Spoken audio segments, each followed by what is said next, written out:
Welcome to Heroes Have Wings, the podcast that gives a voice to the unsung heroes of Army aviation. I'm your host, Jason Santiago. For the Army aviators, crew chiefs, and flight medics who put it all on the line in the heat of battle, this is their opportunity to share untold stories of courage, sacrifice, and unbreakable will. From their beginnings to the battlefield, you hear about their hardships, the moments of doubt, and how they overcame impossible odds to save lives. These warriors didn't just fight for survival, they put others above themselves, embodying the true spirit of heroism and selfless service. Ladies and gentlemen, welcome to Heroes Have Wings.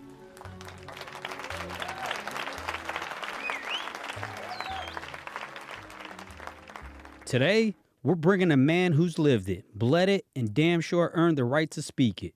Justin Horton grew up chasing dreams most kids couldn't imagine until he put on the uniform and answered the call. From Fort Rucker to the sands of Afghanistan, Justin carried more than gear. He carried the weight of leadership, sacrifice, and dedication that followed him home. From leading flights into combat as a company SP to becoming an airline pilot, through every mission and every mile, he learned that service didn't end with the uniform, and neither does the fight. Justin is a soldier who faced every challenge head-on and pushed himself forward. Now, his mission is clear: to show others they aren't alone and remind us all that you can accomplish all your dreams with hard work and dedication. Strap up, because this is a story of resilience, brotherhood, and about finding out your purpose when the battlefield becomes a thought of distant past. Justin Horton, welcome to Heroes Have Wings. Wow. Thanks for that, Jason. It's great to be here. It feels like it's been a long time coming. It has been a long time, man. Yeah. How you been? Oh, good, man. It's good to see you. It's good to be here in person. Yeah. That's been looking forward to this. I'm glad you came to Nashville today to spend some time with me, man. It's different. You and I talked about it earlier. It's different from doing it in person than the video. And just to get these, you came in early this morning, us spending time together, those things matter to me, you know? Yeah, same. It's different than talking to a screen, you know. I feel like, a little more personal interaction. Plus, I get to hang out with my boy, you know? That's right, man. We were joking about this earlier. We're coming on 20 years of friendship here, so anytime I get to see you is a great thing. That's right. All right, man, let's get it started. Quick hits. You ready? Let's do it. All right, coffee, energy drinks. Energy drink. Come on now. City life or country living? Country living. Summer heat or winter cold? Oh, summer heat. Movies or books? Movies. Books put me to sleep. Okay. Dog person or cat person? I like both. I have a cat, though, so I'm going to go with cats are a little easier to travel with because you can just leave them, let them do their thing. Beach vacation, mount retreat? Oh, beach vacation. Wake up early, stay up late? Oh, man, I'm a stay up late guy. Action movies or comedies? I'm going to go with comedies. Camping or road trip? Camping.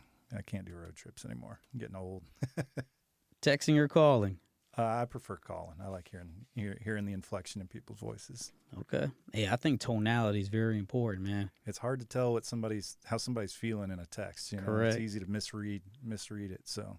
Yeah, there's one rule. If things get heated, we have to decide: are we gonna either call or just put the texting on hold for now, right? Yeah. That's it. So let's get it started, man. All right, I'm ready. Where Lay it on me. Born and raised? Where are you from? Let's talk about your childhood.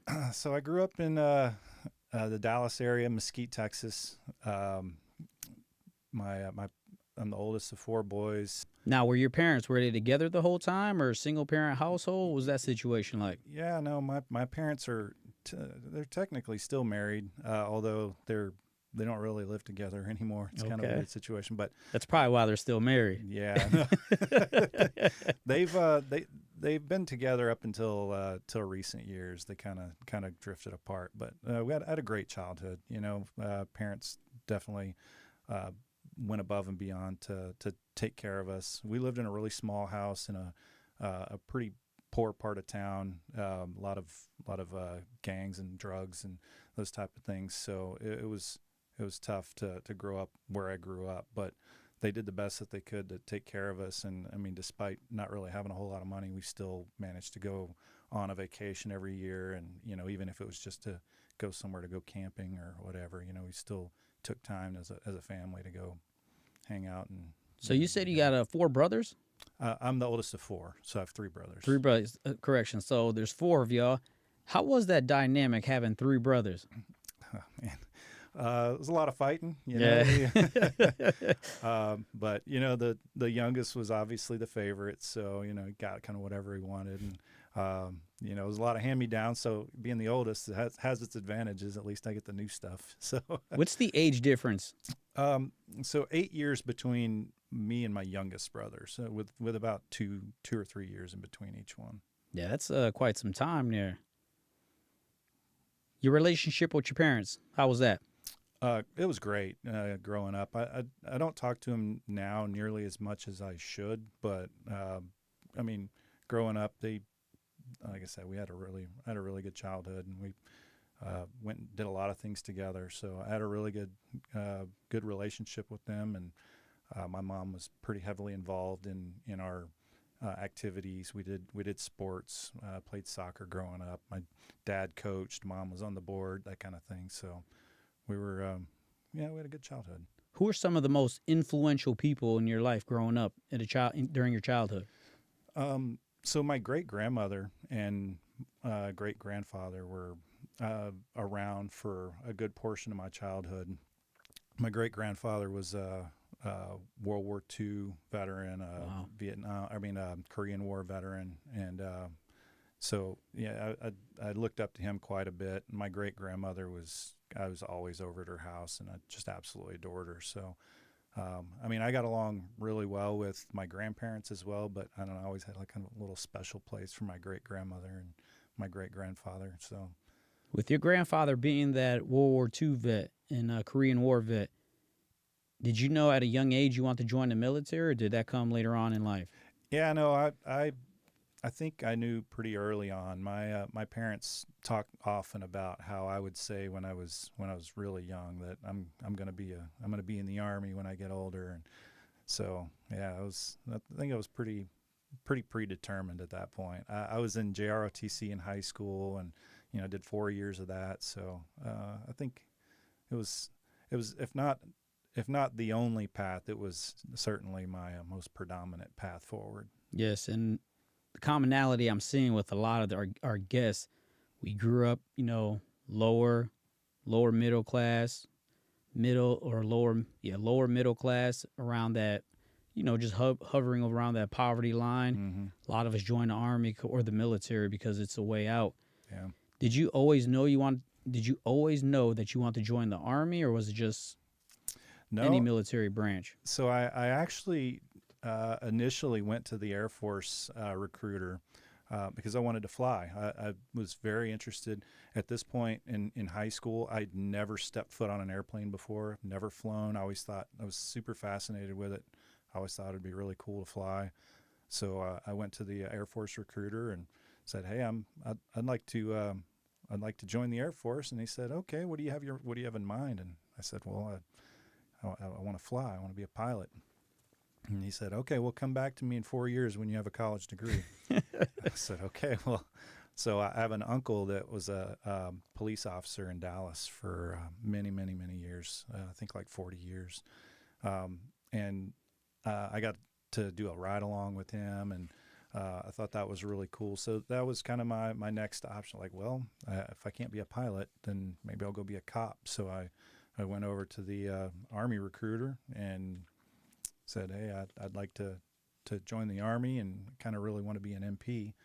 And he said, "Well, let's see what we got." And of course, they played the recruiter games. Mm-hmm. "Oh, we don't have any MP slots available, but you can be a infantry or something." And I set my mind on it. I was like, "Well, if I can't be a pilot, I'm at least going to get my second option here." So I didn't take no for an answer. They managed to find a slot for me, and the day after my 18th birthday, I shipped off to basic training.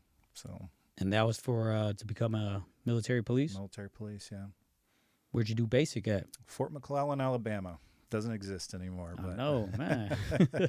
in Anniston, Alabama. So it's military police and chemical did their basic and AIT there. It was OSIT training, the one station unit training. So I kept the same drill sergeants all the way through basic and AIT. It was basically just like one extended vacation, really. Hmm. Not really. How long was that training? 4 months. 4 months. Yep. Was it hard at all? Yeah, it was Alabama in June, July, and August. So yeah, it was tough. But I mean, I wouldn't say it was hard. It's just it was a challenge, being having the heat and learning how to. Of course, I already knew how to do all the military customs and courtesies and marching and all of those things, but just learning to take orders and, of course, getting smoked every time you do something wrong or anytime somebody else does something wrong. Just doing my best to try to stay out of trouble as best I could. But. Okay.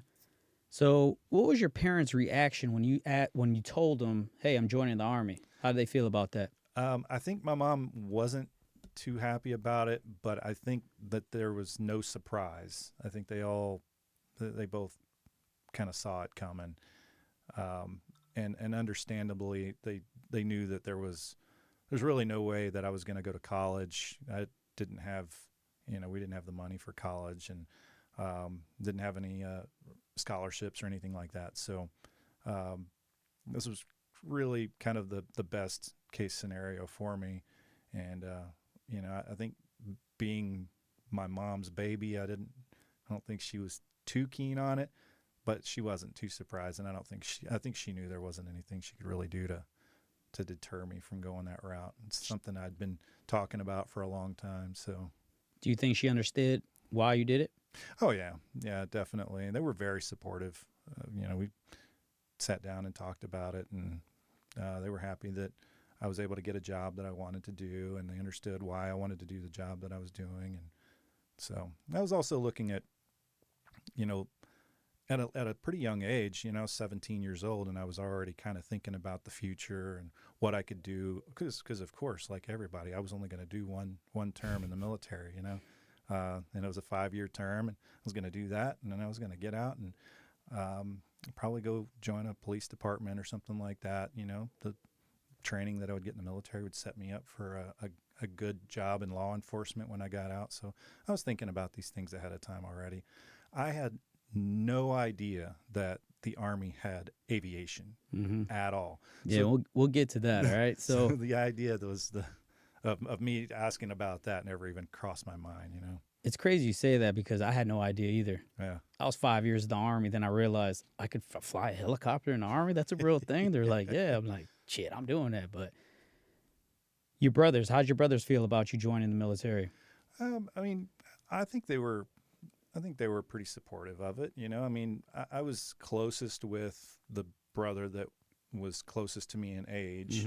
He's just 2 years younger than me. So when I had my family day in basic training, graduating basic, going to AIT, my parents came out, and my brother, the closest to me, that's closest to me in age, came out with them, and my great grandmother came out with them, and we got to hang out for a day, and of course I was just stuffing my face with anything and everything I could get my hands on because I'd just been eating Army food the whole last couple of months, but he thought it was really cool that I was doing what I was doing. I was explaining everything. Of course, I had the shaved head and everything. So, What year did you join the Army? 1998. 98. That's a year before me. I know that's one thing we always talked about. Yeah. You were 1 year ahead of me in the Army, but I became a warrant officer before you, so that was interesting. But it was only a short amount of time. It was probably a year, I think. I was ahead of you. Yeah, I went through walks in 2005. So. Yes, 2004. So you were in the Army 1 year earlier than me. I just started warrant officer school 1 year earlier than you. You were smart 1 year before me. So you wrap it up at basic. Did your dad come to the graduation as well? Yeah, he did. How was your relationship with your dad? Really good, really good. Like I said, he was our soccer coach growing up, and very heavily involved. We went, camping and fishing and things like that. So yeah, we had a really good, tight relationship. Now, did you get any accolades at basic? No, I was a fly on a wall, man. I tried to just skate by. I actually got in trouble once in basic for fighting, but it's is what it is. The tempers flare, and especially when you're staying up long hours and exhausted and everything. So I got into a fight with a guy in basic, and I had to uh, polish the rocks and things like that for a little while. But no accolades, just graduating and staying out of trouble. Yeah. It's funny, the irony in that statement. We get in trouble for fighting, but you're teaching us to be war fighters. Right. How does that make any sense, right? To the Pugil Pit. Yeah. Violence is violence in my mind. That's right. So you wrap it up at basic, and you did AIT all one place. It's called what again? OSIT. OSIT? One station unit training. Okay, nice. Where do you go next? So I got orders to go to Germany. I went to Bad Kreuznach, Germany, 1st Armored Division before they moved back to the U.S. So I was there, divisional MP company. We kind of did a little bit of patrol work as a military police patrolman. Also did a lot of field work, going out and doing the combat mission. Of course, this time there was no combat going on. Bosnia was kind of going strong, but Kosovo hadn't quite kicked off yet, and of course Iraq and Afghanistan was not even on the horizon. So yeah, you get to Germany. Where were you at exactly in Germany? Bad Kreuznach. Where's that about? About 45 minutes from Frankfurt, right on the Naha River. Okay, So, is that east, south, west? Oh man, you would put me on the spot here. I don't know. I haven't looked at it in a long time. I'm just trying to figure out because I was out in Bootingen. Okay. I was part of the 1-1 Cav, and I know we were about 45 minutes east. It was just all tanks and Bradleys. Okay. We had some 58s out there, but that's all. Probably near like Friedberg too. Yeah, it was out in that area. How'd you enjoy Germany? I enjoyed it quite a bit. So I did 3 years there, and then I decided to extend. I came across a position as a military police customs inspector, but I would have to extend to do it. So I extended for 3 more years, which would have put me at 6. And then, of course, I ended up going to, as a military police customs inspector, I ended up going to Bosnia, and while I was there, I got the opportunity to take a joyride in the back of a Black Hawk, and that's where I was sold. I mean, backing up, I'd mentioned I'd never even been on an airplane before. My very first airplane ride was to basic training from Dallas Fort Worth to Atlanta, and that was my very first ride on an airplane ever. Second ride was from from Dallas to Germany. Wow. To do to go to my duty station. So at this point, and I mean, I hadn't flown really since then. So basically, my third flight ever in an aircraft was the back of a Black Hawk, sitting in the crew chief's seat, like leaning out the window, 300 feet above the trees, and just wind in my face. And I was completely blown away. I was in awe. I thought that was the coolest thing ever. I'm looking up at these. It was a reserve unit, so the pilots were like crazy old. Yeah. I don't even know how. But we get out, we land, and we went from Eagle Base, Bosnia, to Sarajevo as just a joyride. And Yeah. we get out. They shut down and they step out and they spark up their cigarettes, and I'm looking. I'm like, these are the coolest dudes on the planet. And so I'm like, this is the cool. I wish I could do what you guys do. And they're like, you can.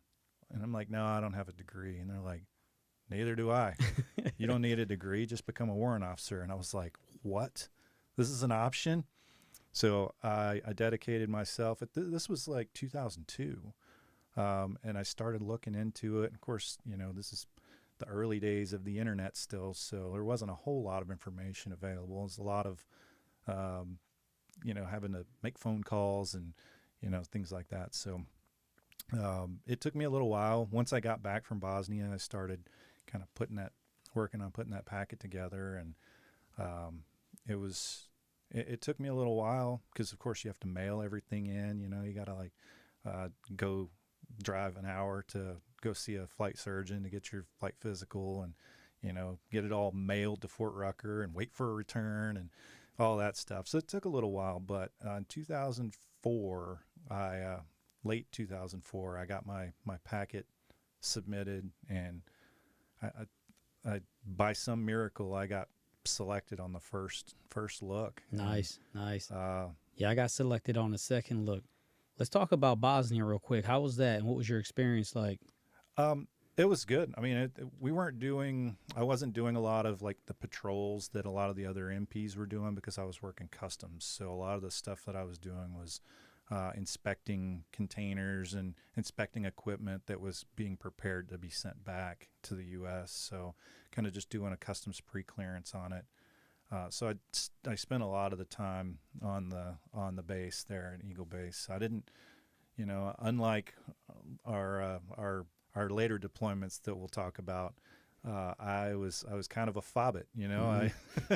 I didn't get off the fob a lot, so that Black Hawk ride for me was the world.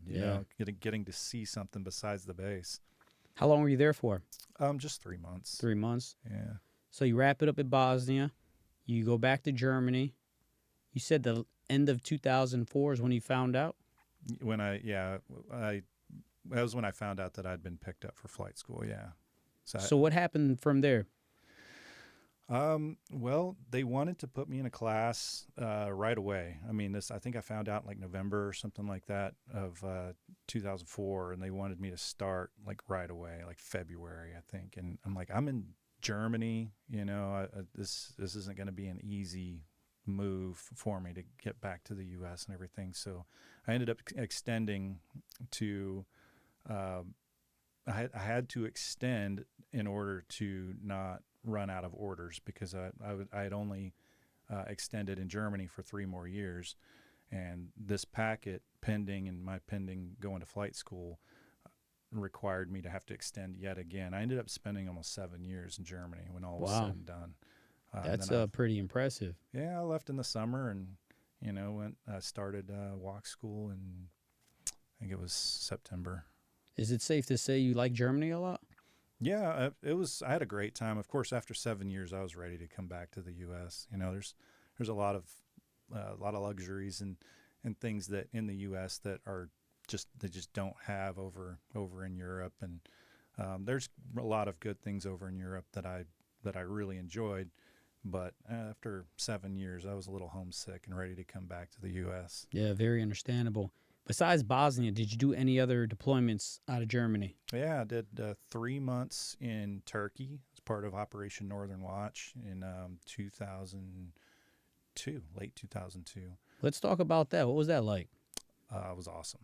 That was a great time. I was at Incirlik Air Base, Turkey, and 3 months there. Just like, again, I was doing customs inspections and inspecting equipment and containers and things like that. And I show up, it was just me and one other guy, and they were like, "Here's your tent.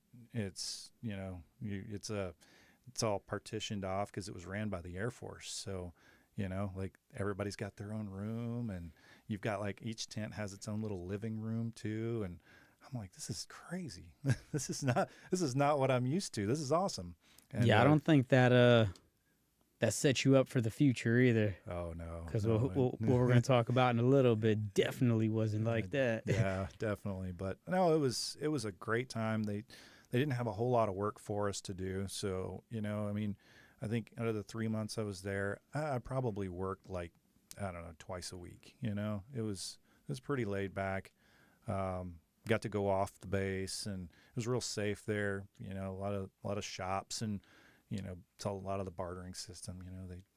You just kind of wheel and deal with them, and end up with taking home half a turkey with you. But I will admit, those guys and gals over there, they're good salespeople. Yeah, they are good. Yeah. They don't let no deter them, No, they and don't. they are consistent and persistent, and man, they will get the sale. I'm impressed with them. Being a business owner, I look back, I'm like, man, those guys are good. Yeah. So you did Bosnia, Turkey, anywhere else? I did about a month in Kosovo. Again, this customs clearance stuff. I think that was in 2003. So, um, and then, yeah, just like little odds and ends. Place I went to France for a couple of weeks. But um, that was the thing with that job is that it didn't require long deployments or anything like that. Just kind of go away for, anywhere from a week to 3 months. And so it was nice. Now, was that job fulfilling? Did you enjoy it, or were you just, man, I need to get into this Black Hawk, get the flight school? It was very fulfilling. I thoroughly enjoyed the job. I was an E5 at the time, and I was in charge of a whole office, like a customs office was mine. I had 4 people that worked for me, which you don't get that a whole lot as an E5. You're not handed that much responsibility normally, but I mean all the forms and every inspections and everybody's whenever you send your household goods from Germany back to the U.S., there's a customs inspector that'll come out and take a look at it. I inspected the warehouses that kept all of the household goods until while they were pending being sent back. So making sure that they were up to regulation and code and everything like that. So it was very fulfilling. I had a lot of responsibility.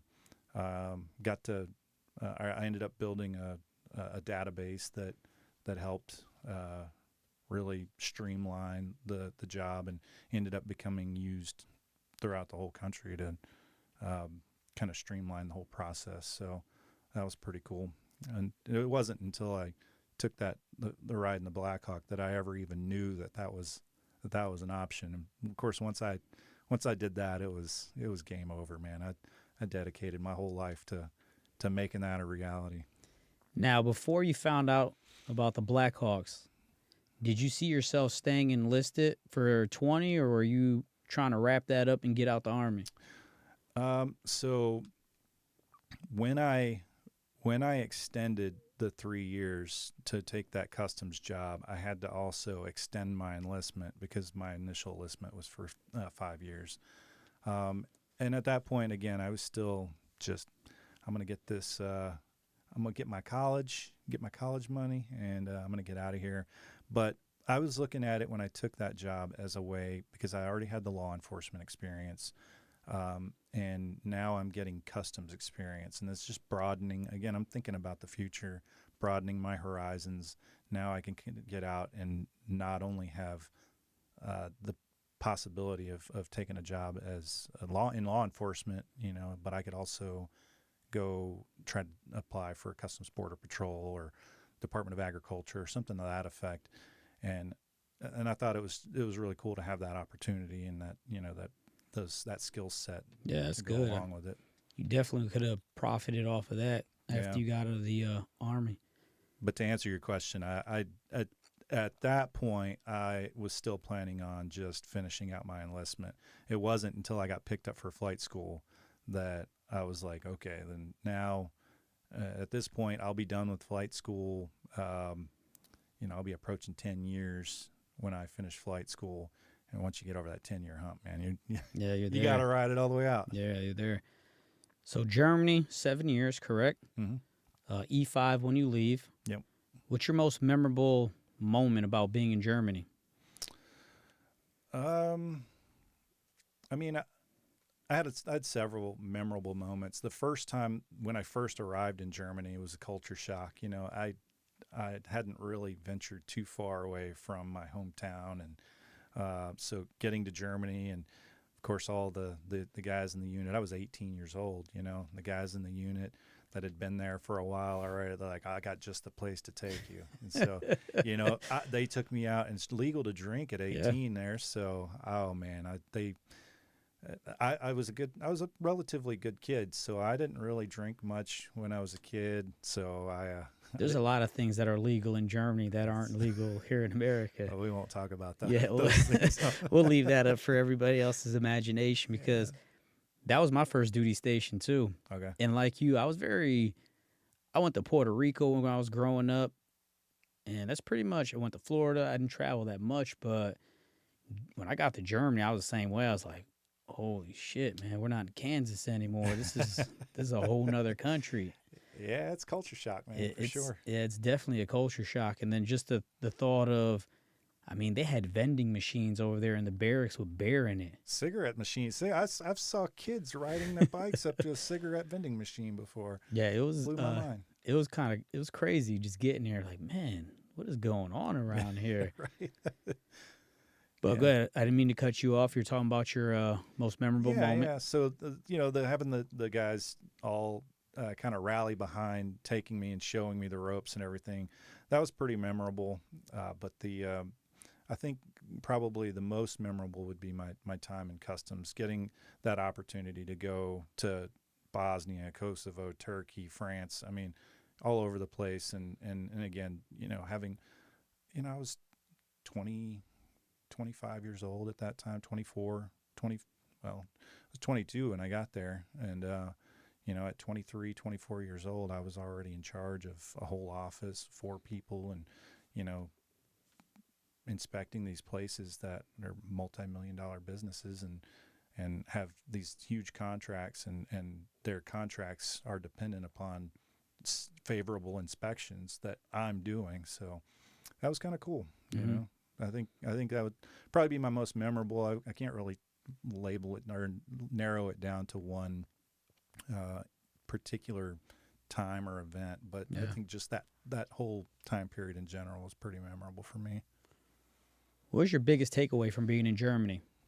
The military in general forces you to grow up a little bit faster, and being there in that duty station exposes you to a lot of things that normally people at the age of 18, 19 years old don't get exposed to. So I guess just that getting that different worldview of how things are on the other side of the world, and in a place I never thought I would have been. It was good for me to kind of expand my worldview a little bit. And so my takeaway from that was just learning that like life is different in different places, and that I felt kind of like I grew up a little bit faster, being in that environment. I don't know. It's interesting to see how other countries operate. Yeah. I mean, both of us, our lives pretty parallel, pretty similar, and just going somewhere else and seeing how things work in these other countries, and you're like, man, it's because I would say we are pretty sheltered as Americans, right? And then when we start venturing off and seeing new things, we're like, man, this is okay over here. Oh yeah, for sure. I mean, there's guys that I went to school with that start running their mouths on social media about this and that. I'm like, man, if you've managed to venture further than 2 hours away from your hometown, you would know how ridiculous you sound right now. That's a fact. I think a lot of people, they don't leave their hometown, and they're just so used to what they know that they're scared to learn what they don't know. And it's I would think that's a problem we have now in society, right? People are afraid to really get to know different cultures, different types of people, but I think it broadens your horizons. It makes you a better person when you have an understanding of how other things work. Oh, absolutely. And those experiences we've had internationally, man, those are some great experiences. Yeah. I was doing some math in my head, and I realized that you were in Germany during 9/11, correct? It was, yeah. If you can, talk me through that day and everything that went on for you. So I was working at the customs office, and I wasn't away on any trip or anything. I was just manning the office as usual, and which typically just involved me sitting in there and doing customs forms for customers as they'd come in, for whatever value-added tax forms and stuff like that. Really boring stuff. But we had this waiting room, and it had a TV in there, and there was Usually we just kept the TV off, or it was on like, I don't know, Ricky Lake or something. But daytime television for people sitting in the waiting room. And I was sitting there and I was with the customer, and my phone rings, and it was one of our other field offices, a guy from one of our other offices, and we all knew each other pretty well. We had to get together a couple times a month to do training and everything. So he called me up. He's like, "Hey, do you have a TV in your office?" And I said, "Yeah." And he's like, "Turn it on." I was like, "Dude, I'm with a customer. I'll be back. I'll call you back." He's like, "No, turn the TV on now. Trust me." And I was like, "All right, fine."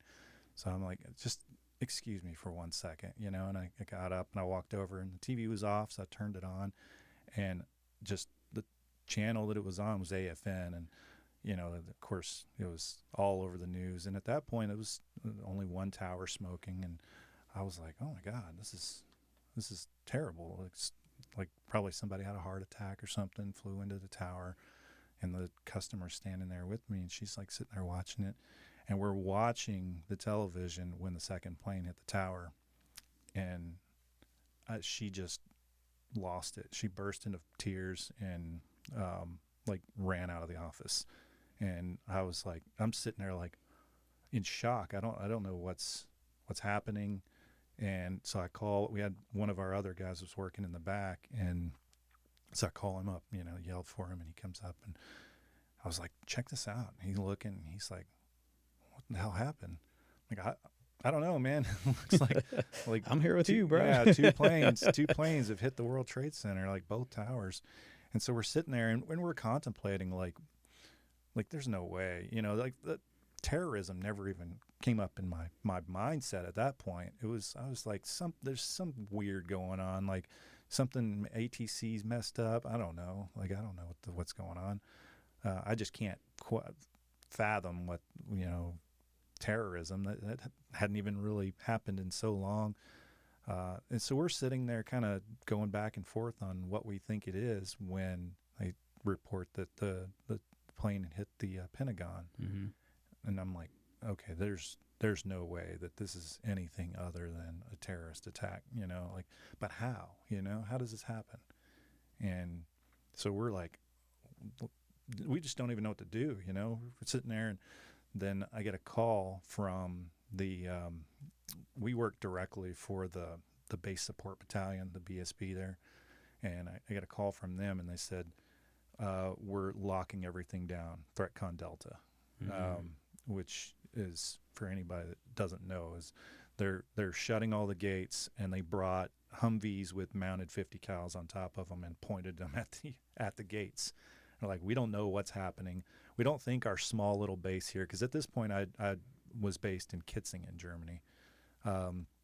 When I went to customs, I moved over to Kitzingen, Germany, and it's very unlikely that our tiny little base is going to be the next target, but you never know, Mm-hmm. So they locked everything down. And I mean, for us, it was in the afternoon, and I didn't end up getting home until like 10 o'clock at night that night, because they had the base locked down.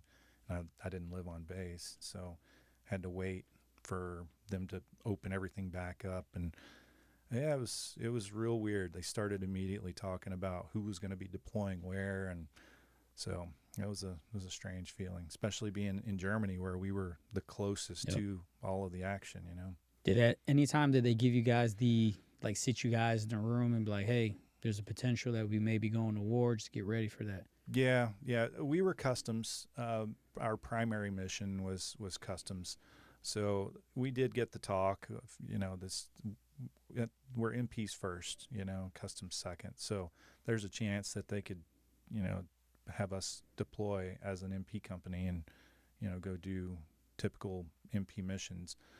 But we believe at this point that they're going to keep us where we are as the only unit in Germany that's qualified to perform all the customs duties and everything. So, it wasn't looking very likely that we were going to deploy from there. Okay. At that moment, or at any moment during that whole 9/11 situation, did it ever fathom or cross your mind that I could potentially be at war at a moment's notice? Yeah. So, I mean, I'll be honest. When I when I joined, just like when you joined, was kind of a more or less peacetime, and I really didn't even think war was on the horizon. You know, I didn't think that was anything I was ever going to have to worry about in my career. You know, it's like, when was the last war we had? You know, Your Gulf ass War. is about to find out shortly, don't you? It sure was.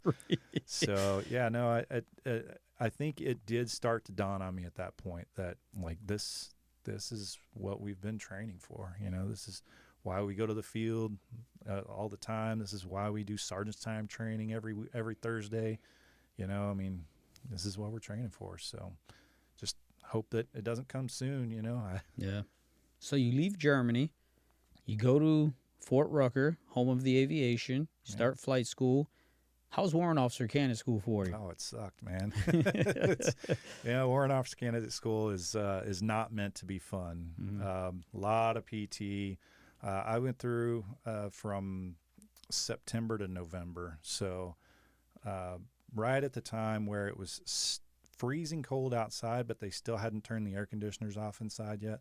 So it was always cold no matter where we went, you know. But we did a lot of PT, and you know, I think I was in halfway decent shape when I showed up to walk school, and I was in phenomenal shape when I left walk school. So yeah, I think after walks, that was probably some of the best shape I've been. yeah, The beginning of when I was getting ready to assess, I was in great shape too, but that was short-lived, you know. yeah. I swore to myself when I graduated walks that, because they tell you on day one of flight school when you show up to Bravo Company that you're in the best shape that you're ever going to be in your career. Try not to let go of it. And I was like, oh yeah, man, I'm gonna stay shredded. I'm gonna stay on it. If I'm not running sub 13s, I don't know what I'm doing with my life. And yeah, that didn't last very long. Then you found out how chill life was as an yeah. aviator. Being a warrant officer is A awesome. warrant officer. It was great. You start flight school. How was that? How was the feeling? Because you always want to be an aviator. I'm not saying a helicopter pilot, but you want to do something with planes. And how did you feel on that nickel ride or when you first started flight school? Oh man, it was surreal.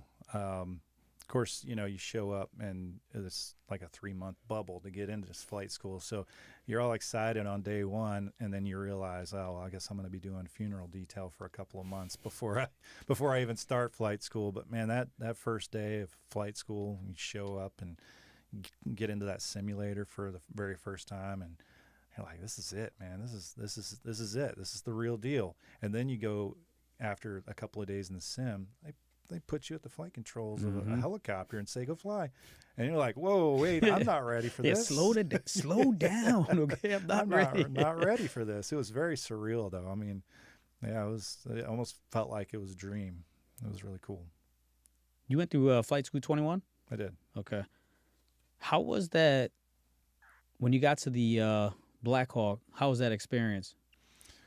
I really enjoyed it. I mean, I did really well in like all through primary and instruments and BWS, and I think I definitely wasn't top of my class, but I was pretty high. So is it safe to say that this aviation thing just came natural to you?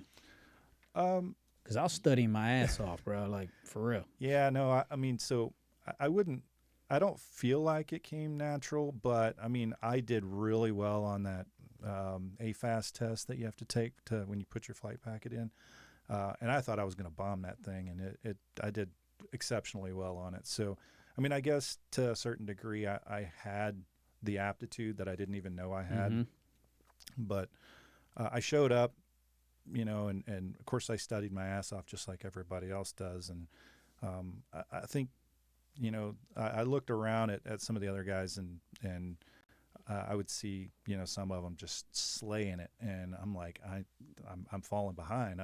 I'm not where I should be. But you know, then I would get in study groups with some guys, and they're struggling with 5 and 9, and you know, EPs and limits, and so you know, I felt like I was kind of middle of the pack. But my OML, as far as where I was at the end of BWS, was fairly high. You know, again, I wasn't like top one or two, but Yeah. I was high enough to where I had a choice of what I wanted to fly, and Black Hawk was the only option for me. If it wasn't Black Hawk, it was nothing. So And you knew that. Why Black Hawk? Just because of that flight in Germany? that was it, man. That did it for me. And Yeah. and the versatility of the mission, really, because again, during that exchange with those pilots, the old crusty pilots, as they're sitting there smoking their Pall Malls, they were talking to me about having flown Hueys and having flown Kiowas, and they talked about the versatility of what mission sets you can do, and for the most part, I mean, most of the other aircraft were kind of locked into one mission set, and the Black Hawk, I mean, there's so many multitudes of different missions you can do, and We could do everybody's mission set. absolutely, Everyone's. We can't do our capabilities wasn't as much as the Chinook guys, right? right, Like those Chinooks, man. Those things are an impressive it's a piece beast. of machinery, man. But that's the same. Well, Black Hawk been a part of my whole life because my mom worked at Sikorsky since I was Nice. 6 months old. So when I decided to fly, I knew immediately that Black Hawk was where my ass was gonna end. And so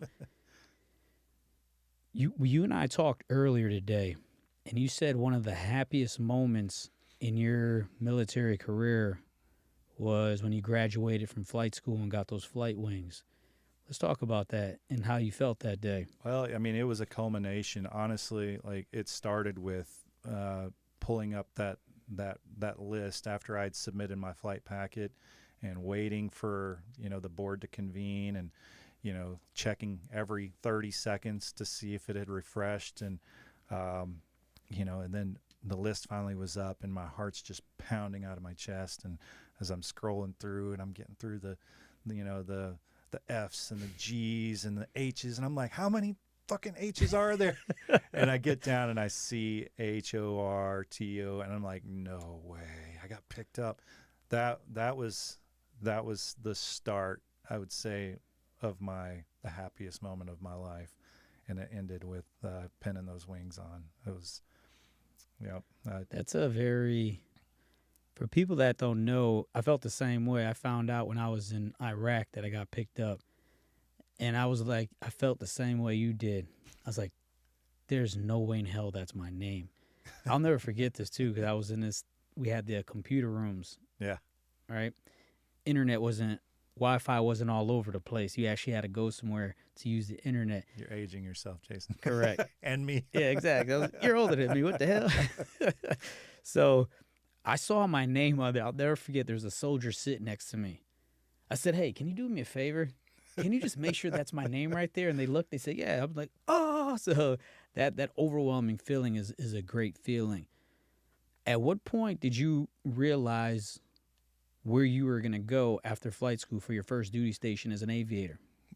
So I believe it was sometime around WOBC, because we did WOBC at the very end of flight school, and SEER and everything was all at the end of flight school. And it was somewhere around that point that they had kind of put out who was going to be going where. And I was happy with what I got, and if we put requests in there for where we wanted to go, I don't remember doing it. But if we did, then I definitely would have put Fort Campbell as my number one. I wanted to go to Fort Campbell when I was enlisted. I always thought that, I had huge respect for the 101st and the history of the 101st, everything they've done. That just seeing old Abe, that to me just immediately commanded respect anytime I saw somebody wearing, especially on the right sleeve, man. So correct. And we're a part of that legacy forever now. Yeah, because we have multiple deployments with the 101st. That's right. Would they call it a chicken sandwich? Is that what they call it? That's what they call it. I'm happy to be a chicken sandwich. Me too, man. What was your most memorable moment at flight school? Besides the pinning of the wings, we know that's a given. I think that's all of our end state to get that and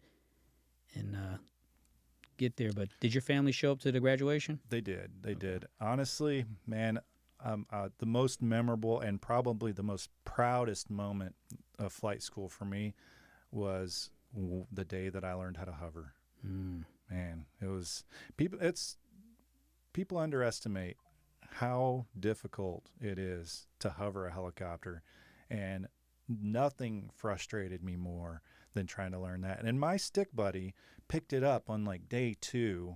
So I'm sitting in the back and I'm watching him just kind of hover around and hold a nice stable hover, doing pedal turns and everything, while the IP's just kind of sitting there just like minding his own business. And then we're like, all right, let's swap out. And I get up there and I'm like, okay, this is the day it's going to be. And I get up there and I'm doing the bucking bronco rodeo. And I'm like, this is ridiculous, man.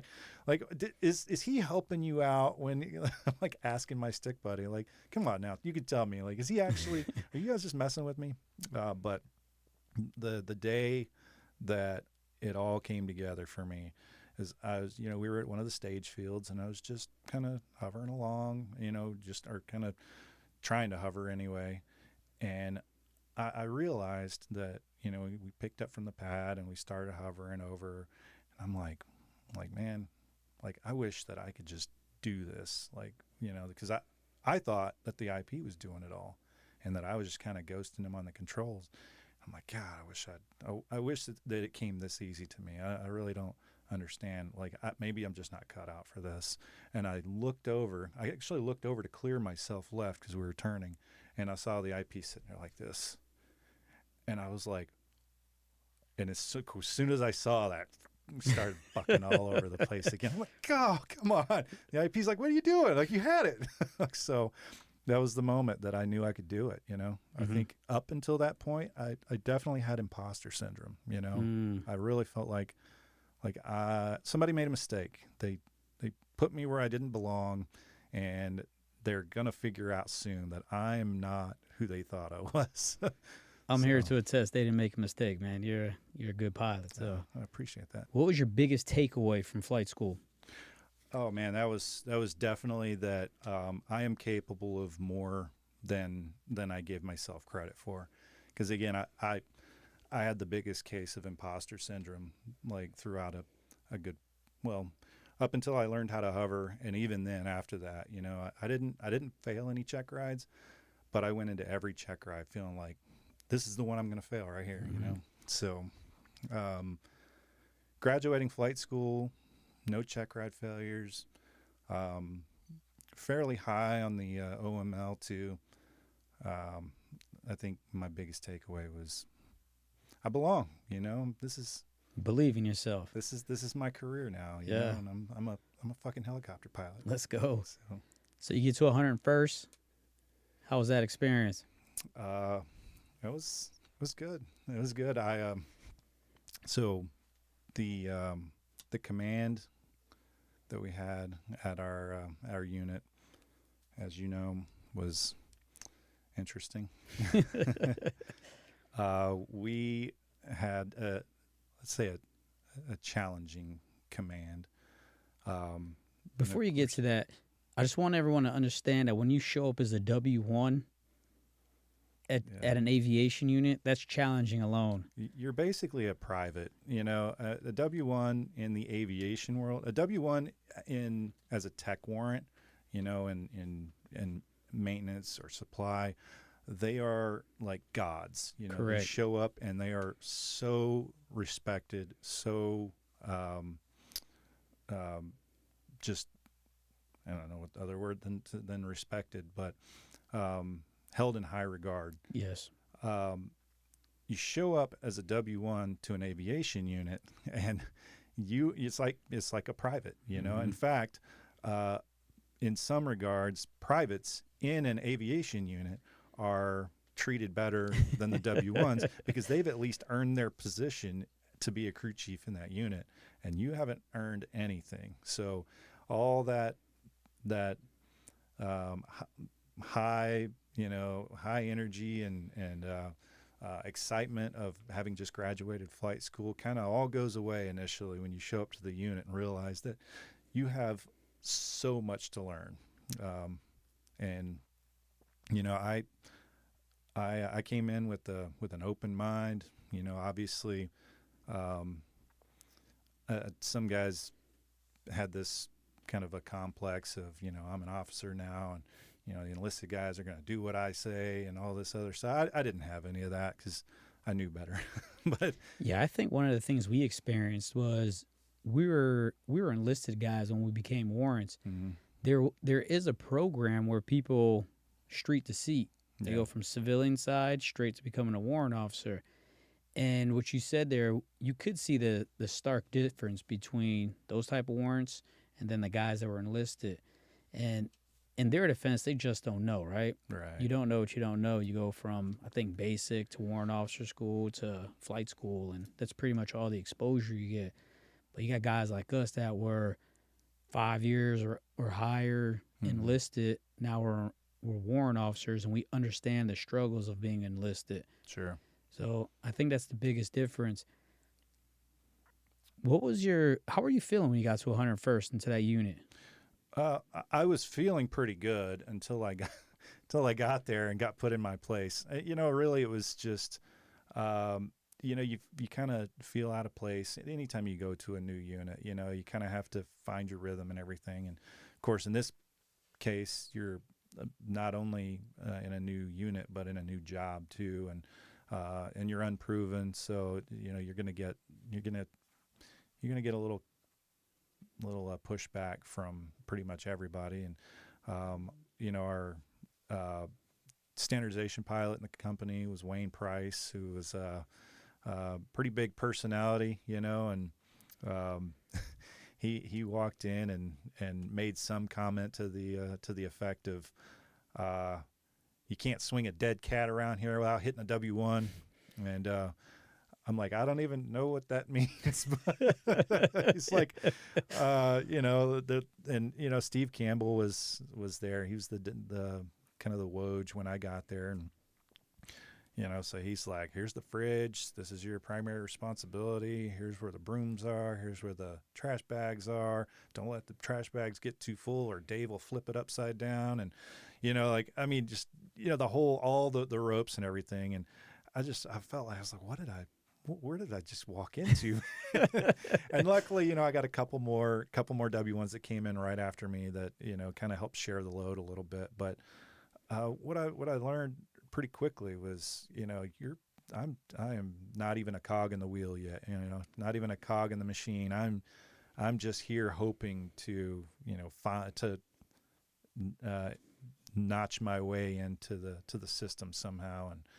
And, Looking back at it right now, when you retired as and we're going to talk about that, but I'm just going to brush on it lightly. You retired as a senior W3. You were pretty much the head honcho where you were at. Looking back on, having the fridge fund duties, do you think that played any importance in evolving and coming up as a warrant officer? Yeah, definitely. Some people look at it as hazing. I definitely do not think that's the case. When you show up as a W1, you're untested. You don't, you have nobody knows who you are, how you are, what you're capable of, and it's your job to prove to them that you belong where you are and that you deserve to be flying multi-million-dollar helicopters.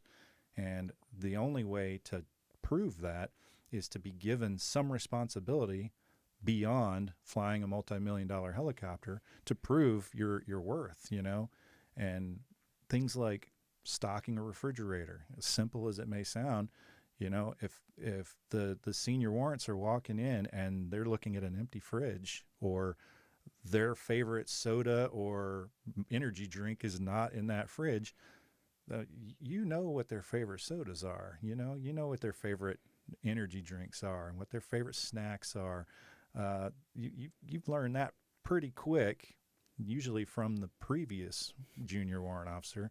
And if they walk in and they see that that's not done, then they start thinking, well, if this guy can't even be trusted to keep Mountain Dew in the fridge, Wayne Price, then how can I trust him going out flying, a multi-million-dollar helicopter? Why do I'm not even going to prioritize progressing this guy when this guy over here is sweeping the floors and, you know, cleaning the toilets, and he's out squeegeeing the hangar floor. And, you know, every time I look at him, he's got he's got a 5 and 9 opened up. He's got the dash 10. He's studying. That's what we're looking for. We want to see that responsibility. We want to see that, you know, that attitude of, you know, I'm ready to move on and do something more. So you got there in 2007, right? Yeah. When you got there, how fast did you find out that you're going to be deploying? Relatively quickly. So the unit had just gotten back from Iraq, I think about 6 months before that. And the 101st has a history of not being home for very long, just like the 82nd. You know, it's kind of a back and forth between those two. So I knew that pretty much right away that, you know, as soon as I got there, we were going somewhere. We just didn't know where. And initially they had said Iraq, because the unit had just gotten back from Iraq, and the 101st had not previously gone to Afghanistan. So we didn't know. It was a few months later that we'd kind of learned that Afghanistan was where we were going to be going. So how did that make you feel? Honestly, I was kind of excited. You know, I did all my time in customs and as an MP. I did these little short, not even combat deployments. You know, it was all like peacekeeping type stuff. You know, so I always thought it would be really cool. Of course, I was young and invincible, so I always thought it'd be cool to go to combat and see action. You know, so I was excited at first. You know, I was kind of looking forward to it, and so. Did you become RL1 before the deployment or after the deployment? Once we got there. I became RL1 before the deployment, like right when I think, because we had a few that we had to progress. So I think it was probably a few months before we deployed is when I finished up my readiness level progression. How'd you enjoy that? It was eye-opening. You know, there's like so many things that they don't teach you in flight school that you learn at the unit. And, you know, you don't even get a taste of most of that in flight school. So the first time you're ever seeing any of it, like loading secure comms and stuff like that, you know, the first time you're seeing that is in RL progression. So it was very eye-opening. Of course, we had some IPs with very big personalities that, you know, like to let you know when you've messed up. But you know, I think that was part of it. It makes you feel that much better when you get it right, and they're like, good job, you know, because then you know you've earned it. You know, they're not Santa Clausing you. Correct. So. That's very, very true. When did you get to Afghanistan? So I was sent a little bit ahead of everybody else to like an advance party to go to Rota, Spain. We sent we flew all of our helicopters down to Jacksonville, put them on a ship, and sent them over to Rota, Spain. Me and a few other guys went to Rota. We received all the aircraft, and we had to get them loaded onto C-17s to fly them into Bagram. So I spent like 3 weeks there. Even though I left like a month ahead of everybody, or I think it's like 3 weeks ahead of everybody, I got to Afghanistan like a week after everybody. So it was like mid-January, or not even mid. Yeah, it was somewhere in like mid-January, I think, is when I got to Afghanistan, 2008. What was your initial impression when you got to Afghanistan? It was cold, man. So everybody else had gone through the colder way to get to Afghanistan. I went to Rota, Spain, where it was 75 degrees. So, and I'd spent 3 weeks in Rota, Spain, with palm trees and, you know, nice warm breeze. And I didn't know what to expect. You know, I'd never been to Iraq or Afghanistan, so I really didn't know what to expect. And we land. I'm on a C-17 with 3 Blackhawks in it, and we land, and they lower the ramp, and immediately it was like the cold blizzard, cold air just blew inside, and I was like, oh no. And there stood, I think it was like 3 or 4 of our crew chiefs, Sergeant Booth and Starkey, and a couple others that were standing there waiting to help get these aircraft off of the C-17. But it was really cool. I mean, it was cool to see that everybody else was already there, and again, I had no idea what to expect. I just knew we were getting these aircraft loaded up, and we needed one person to accompany the aircraft on the C-17. So I drew the short straw, I guess, on that one. What was your most memorable moment during that deployment? Well, the one that comes to mind the most was my very first heavy dust landing with you, flying, going in. It was probably halfway through the deployment. We were talking earlier, and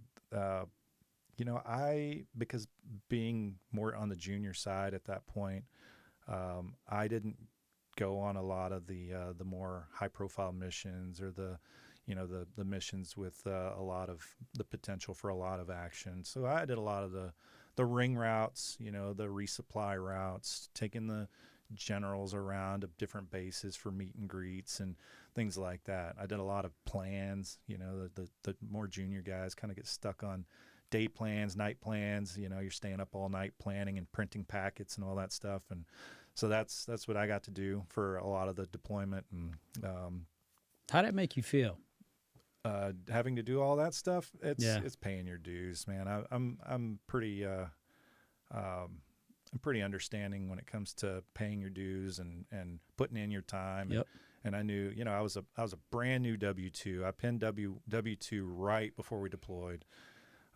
So I was under no illusion. We did not get any other W-1s. It was me and 3 other guys that came in around like February of 2007, and nobody else came in after that until we deployed in January 2008. And we never got another junior person in after that. So I was under no illusion that we were going to be still stocking the fridge in Afghanistan, still sweeping the dirt, and stuff like that. I think it was good just to learn how just processes and how things work, and I think it was I didn't do too much of that stuff, but it was a good experience, I think. Yeah, so we probably knew most of the routes better than a lot of the guys that were flying them regularly, just because we were planning them out, picking out ACPs, and doing up the TDH cards, the time distance heading cards, and the all that stuff. Most of that stuff, the pilots were just taking and throwing them away anyway, or just sticking them in the map pocket and never looking at them, because we were also loading up the routes onto the EDM card, Yeah. or the PIMCA cards, Yeah. and to load onto the aircraft GPS. So a lot of that stuff was there for legality purposes, but I don't think most people were really looking at it. Hell, and then when we got mic models, Oh man, it was game over at Yeah. that point. we don't need that shit. So easy. We still had to plan though, man. Yeah, we did. We always got a plan. I think planning was. I think planning increases our situational awareness. What do you think? Oh, absolutely, man. Especially, I didn't really learn as much on this. I didn't really learn this as much on that 2008 deployment, but certainly going further on into my career, where I was doing air assaults and I was doing, operations and stuff like that. I definitely learned that the more you plan, and this is as I went on to become an IP, I would teach guys this as well. Look, the more preparation you put into your mission, pre-mission, the less work you have to do when you're actually out flying. You've got so much going on when you're out flying around, and I mean, there's a lot of radios you're talking on. There's a lot of things you're taking into consideration, RAWs, locations, and that type of stuff. So, having to try to figure that stuff out on the fly is a challenge. And the more you can prepare ahead of time, whether it be just like in the mic model, you could load up all your frequencies in the order that they're going to come. That's one less thing you have to worry about. course, that all went out the window when I went to the medevac. Yeah. Whole different world. Yeah. But I think the HH-60s made the medevac mission just a little bit easier, just because of the stuff that we could preload and how fast that we could just type something in and get us there, you know. So I think after flying Alpha Limas and then Mike models, I felt so much comfortable in a Mike model. I'm like, man, this is the Cadillac of Blackhawks here, man. This is outstanding. Yeah, no, I wholeheartedly agree that, I did med chase. Maybe I'm getting a little ahead of myself here. Yeah, let's not get there yet. Yeah, okay. So let's go back to your most memorable moment. You and I, our first, well, that was pretty much my first heavy brownout is a PC. You're my PI, but go ahead, let's talk about that. Yeah, so we'd been out flying, and I don't remember if it was the same day that we were flying my flag around or not, but I suspect it was probably somewhere in that general area. But I showed you, but I have a certificate where we flew a flag on September 11th in 2008, all around Afghanistan. And, we did that a lot for people, back home and things like that, where we would, fly a flag and then do a certificate. And so I flew one for myself and happened to be with you. And so I have it hanging in my office, the certificate with the flag and your signature and my signature. So I don't know if it was that same day or not, but anyway, I suspect it was probably somewhere around it, because it was around like midway through the deployment. Yeah. And we hadn't really done a whole lot of dust landings. No, we didn't. We did a lot of hard stand to hard stand Yep. stuff on that deployment. And we had to go in, and I don't remember where this place was. I was somewhere around like Gardez or something. I think it may have been around OE. Oh, was it? Yeah, right outside of OE. But It I remember it too, bro. Go ahead. And I just remember I remember thinking, because you were on the controls, it was like you were flying anyway, and I remember thinking like, fuck, man, I'm glad he was on the controls for this shit. Like, I don't have any kind of training on this. And Yeah. I thought, like, oh, Big Santi's got it, man. Didn't know Big Santi didn't have it. Big Santi was figuring it out as he went too. But I think we nailed it, man. I didn't get nervous until, I will be honest, I lost the ground for probably about 2 or 3 seconds, right? Yeah. And then this is why it's important to fly into the wind during dust landings, right? Yeah. But it all happened so fast. And like I said, I didn't even expect it, because we came over the HESCO barrier, and then the crew chief just started calling dust. Dust at the tail, my door, your door. I'm like, whoa. It was like whoosh. I'm like, and I think we had doors on that day, right? Yeah, we did. Yeah. So at that point, I lost sight of everything, transitioned to the nose bubble. And then right at the time that I didn't feel comfortable, the ground just appeared. And I'll never forget what you said to me after we landed. You're like, "You're good?" I'm like, "Yeah, I'm good." Why? He's like, "Damn, Justin, man, I was about to get those flight controls." I looked at you like, "What the hell were you gonna do?" Go around is what I was gonna do. Yeah, but that was. I'm glad that happened. When it happened, it was nice and sunny out. Oh, yeah, it was a nice clear day. Well, pretty much clear day. Yeah.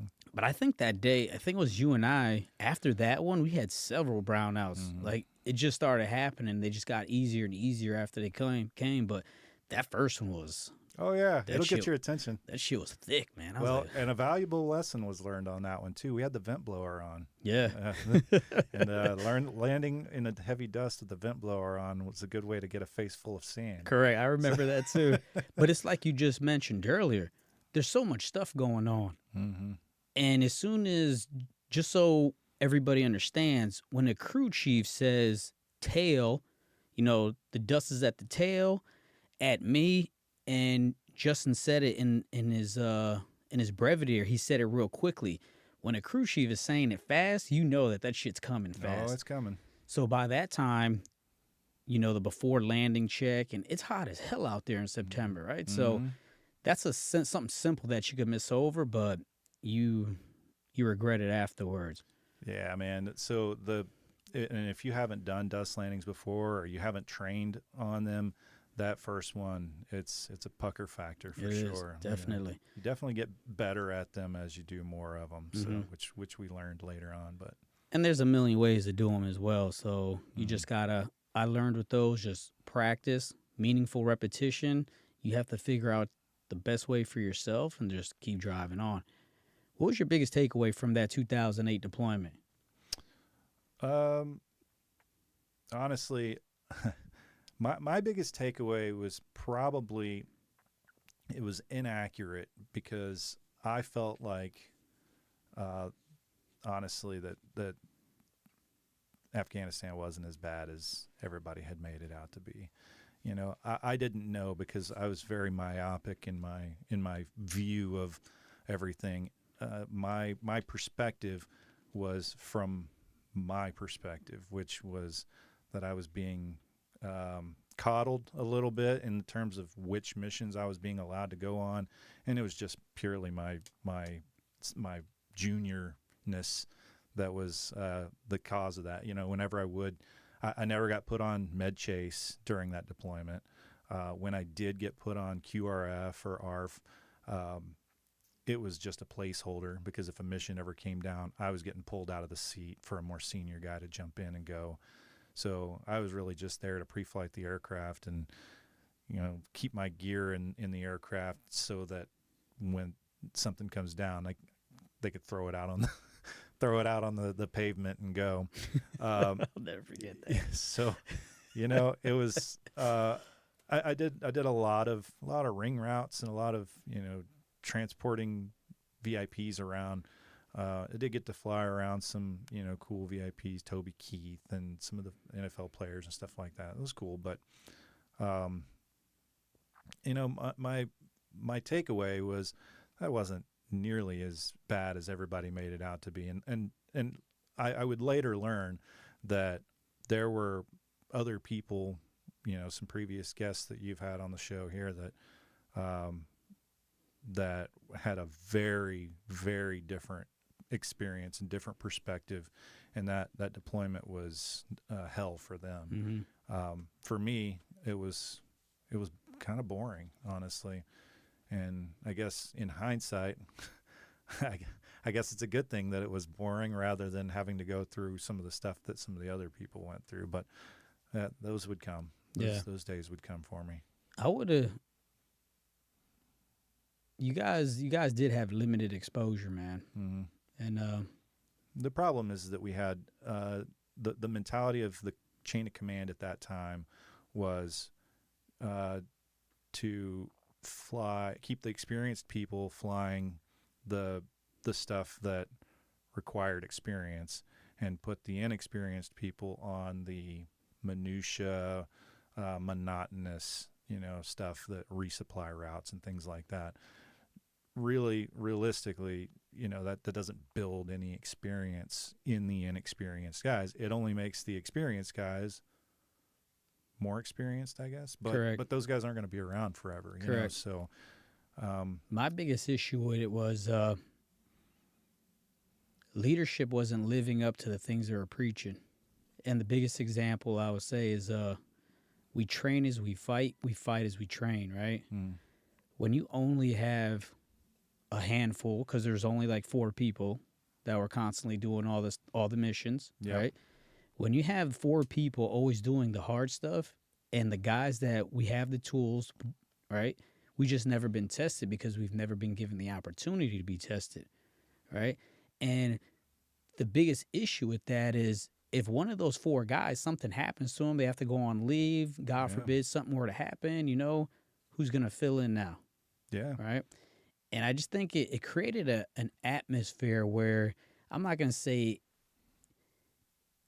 it created resentment, but I think it did leave a bad taste in a lot of the young guys, And I get it. I'm not saying you guys do some crazy stuff, but I think if they exposed you guys just a little bit more, it would have just been better for you guys in the long run. Because as I became a senior warrant, you became an SP senior warrant, we realized, even though we went through that experience, that how important it was to train that next generation, and we're going to talk about that as you start blossoming into this amazing aviator as well.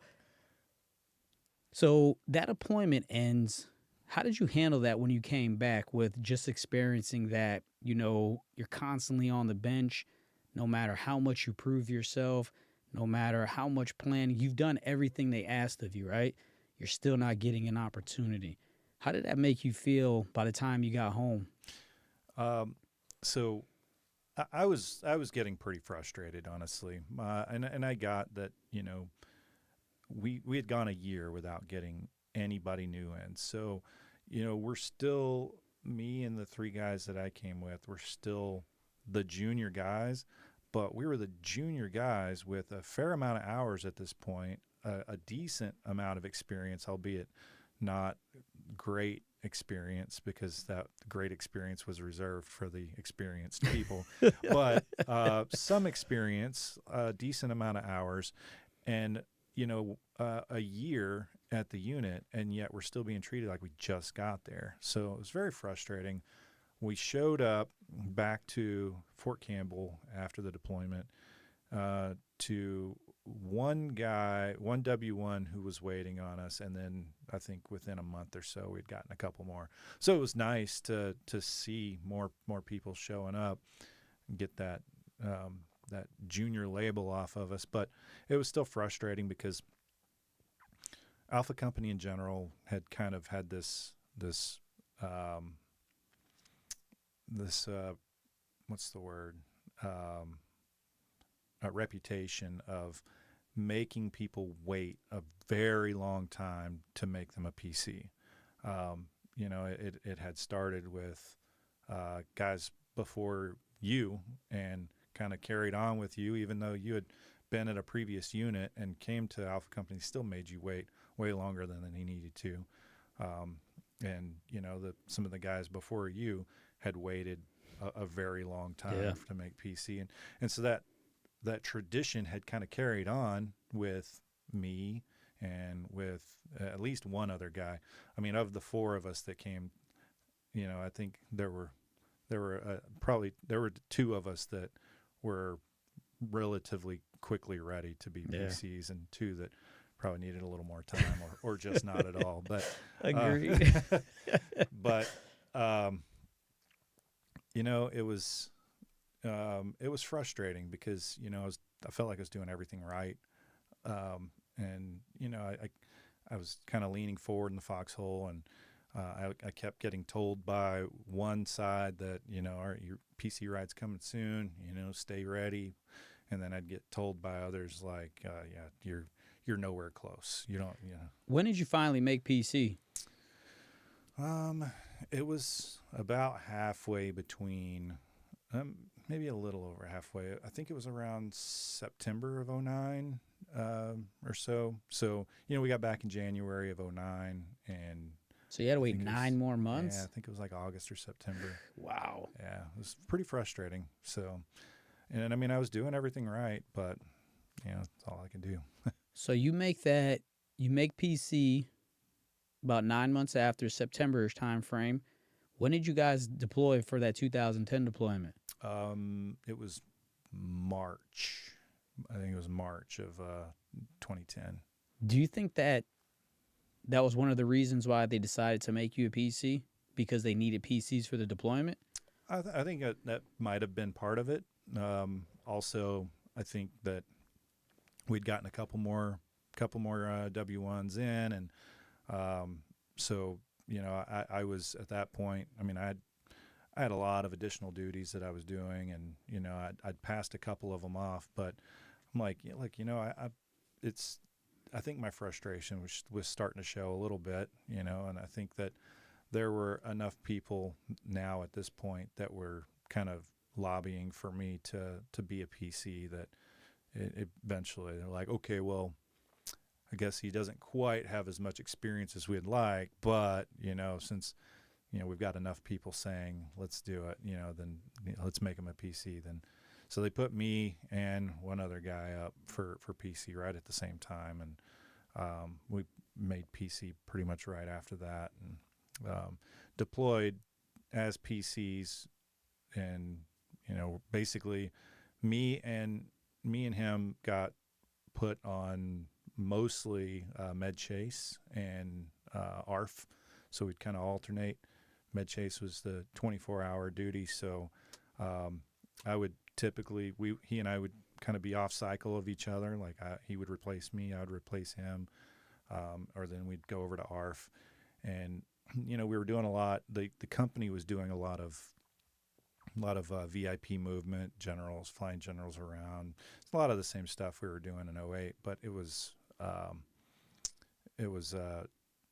lot of resupply type stuff, and we had we weren't really doing all the deliberate operations that we were doing previously, because they had formed a specific detachment for that, where they kind of pulled some people from our unit and from the assault unit and kind of put them together to form the detachment. So that was it that same mentality? The guys with all the experience were going to keep doing those type of things, or for the most part. I mean, they kind of opened it up to guys that, like, if you want to go over and get some experience in the detachment, they called it Det 101, then you could go over. But the problem is that they want you to come over, they want you to do a lot of the planning, prove yourself, and then you can start doing missions. But we hadn't been doing, again, this is goes back to the not giving us the experience. We hadn't been doing any of those deliberate operation mission planning, the nitinoid detailed planning down to the gnat's ass. And so I kind of looked at it like I was going to be more of a hindrance over there than anything, because they needed guys that had all that experience, guys that have been doing it for a while already. And even if you're just the mission planner, they don't have time to be going behind you and checking all your work and everything like that. So I didn't volunteer to go over there because I didn't want to be a hindrance. Let me ask you this question.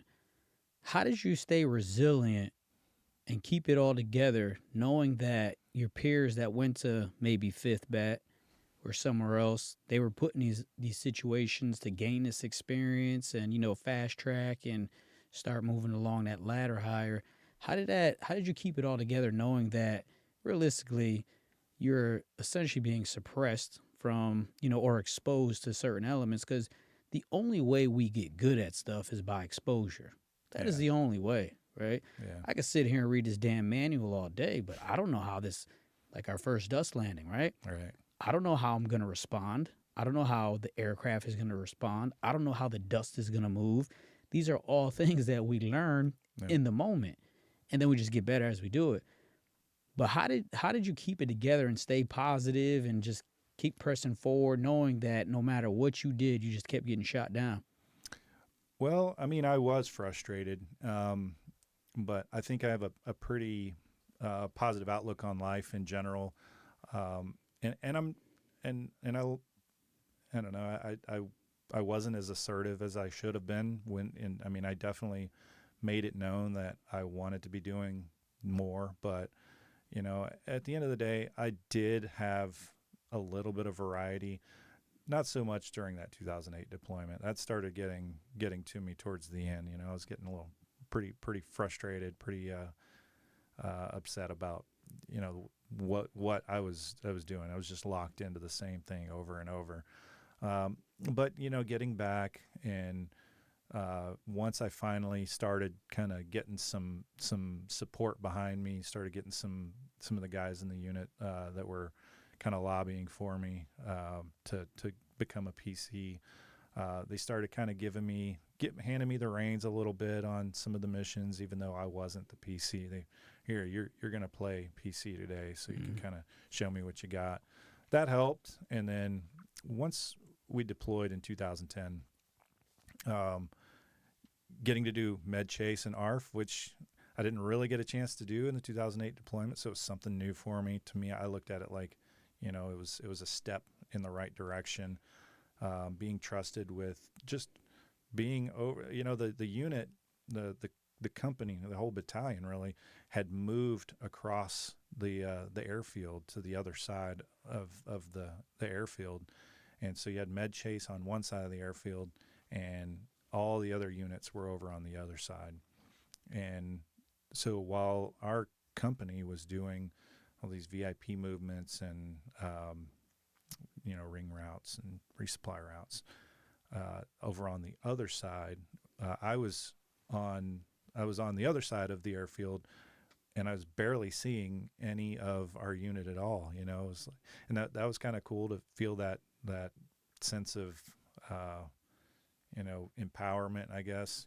Knowing that I don't need direct supervision. I don't. The unit doesn't feel like they need to directly supervise me. I felt trusted. I got sent to Wilson and Ramrod to do, it was like a week or sometimes 2 weeks where you're out doing medevac, just completely at a standalone fob, out on your own. And that felt pretty good to have that trust. So that, to answer your question, I think that's what kind of kept me positive, that I was making progress. I wasn't stagnated. Also, I was able to put in training flights when I was out on R for Med Chase, and I used every single opportunity I could to go out and do dust landing training. And it kind of built on the few dust landings that we got to do during our last deployment. I tried to do some when we got back to Fort Campbell. There was like this little training dust area that was nowhere Nothing. close. It was like light dust at best. But, I do agree with you. That 12-13 deployment that we're going to talk about, mm-hmm.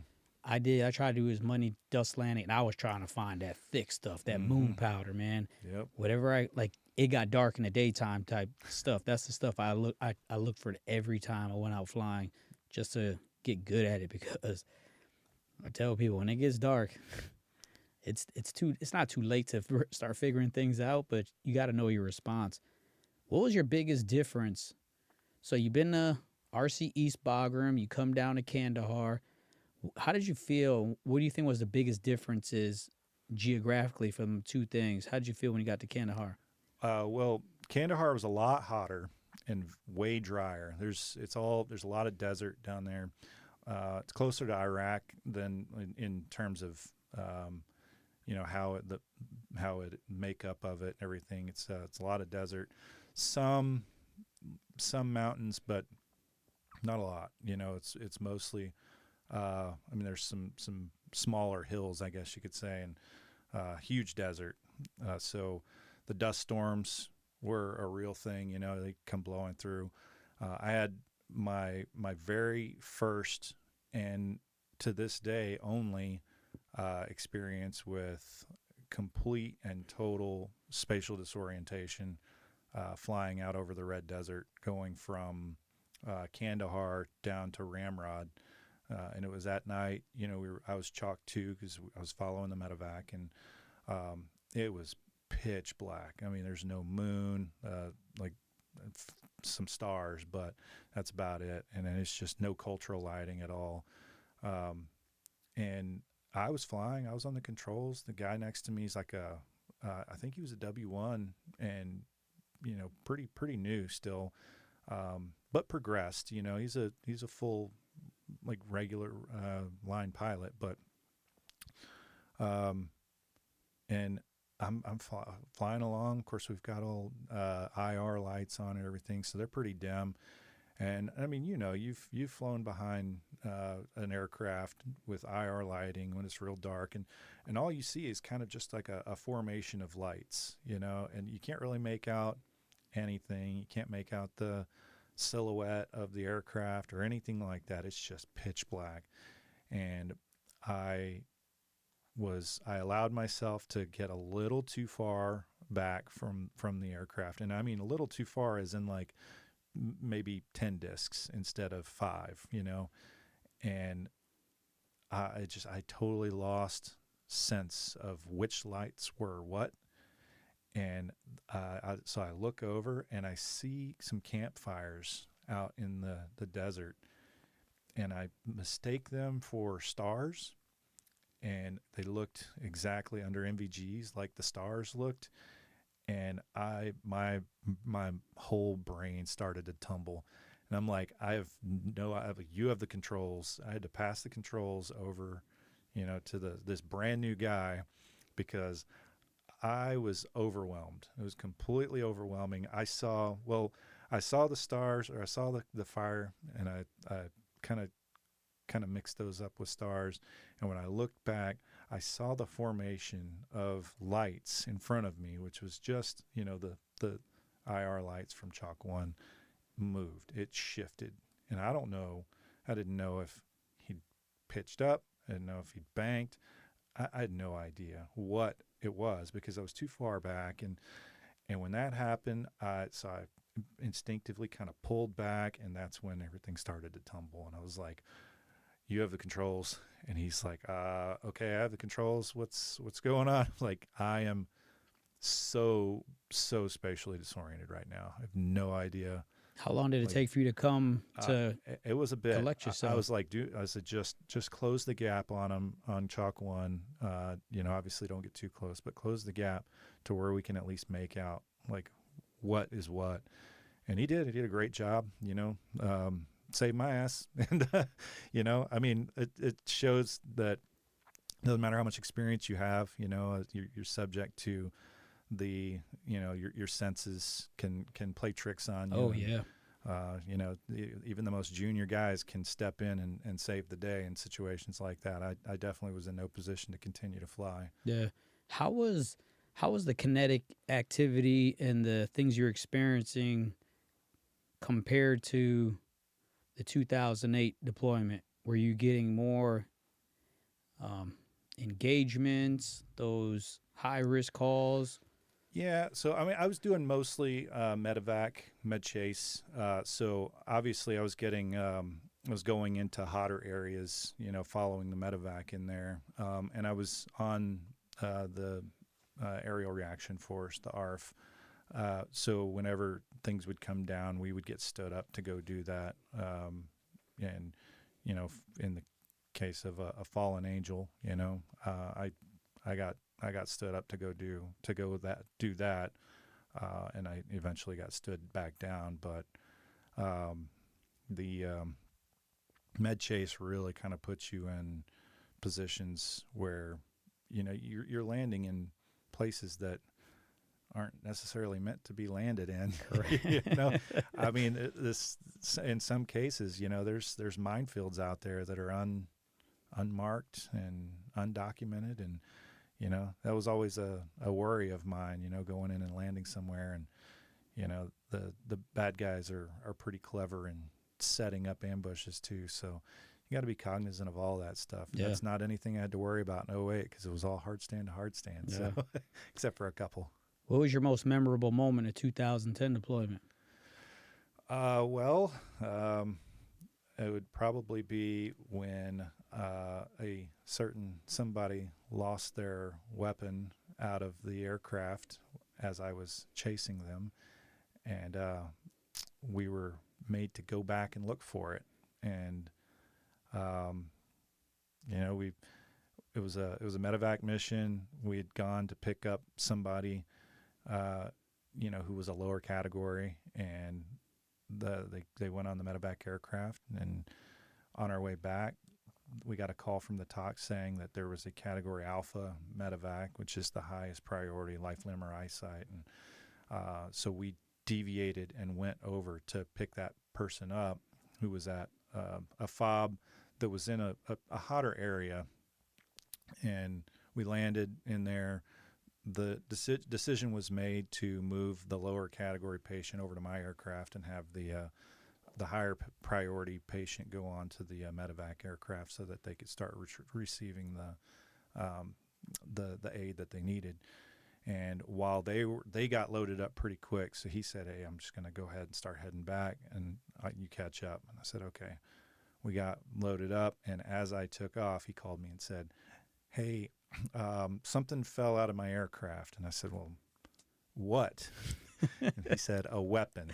So immediately I went onto our GPS and I marked the position that I was at. It didn't really tell me where he was when it happened, but I went with the assumption that, the time that it took him to call me, maybe I'd made up that amount of space. So, like, kind of give us at least a general idea of where it went down. And he made asked if I was going to go back and look for it. I said, no, this is a terrible spot, man. Like, it's real dangerous, this area. I'm not going to go single ship, buzzing around. Plus I got a patient on board. So we'll handle it when we get back. So we headed back, we dropped the patient off. We go back to the, where our kind of a staging area is. And the decision was made from the command for us to go back. So we were pulled off of medevac and med chase. And now we're dedicated search and rescue for a weapon. So they made somebody else the second up aircraft became the first up, and they got another chase aircraft to go do that. And we went and they loaded up our aircraft with a bunch of people and to help go look for this weapon that we have no idea where it went down. We have no idea. I mean, it's relatively speaking, it's pretty small, when you're looking from 500 feet, 1,000 feet, whatever. We got lower than that and still nothing. I mean, chances are somebody saw it fall and went and picked it up. But nonetheless, we went looking for it, and my aircraft came under fire and had a few rounds impact the aircraft. And I was like, I'm not playing this game anymore. We're getting out of here. And so we punched out. We headed back, and they weren't happy that we didn't find the gun, but I mean, what are we going to do? Like, I'm not going to sit there and keep getting shot up. So how angry were you? I was not happy. I was not happy at all. That was not our mission. That's not something that we should have been doing.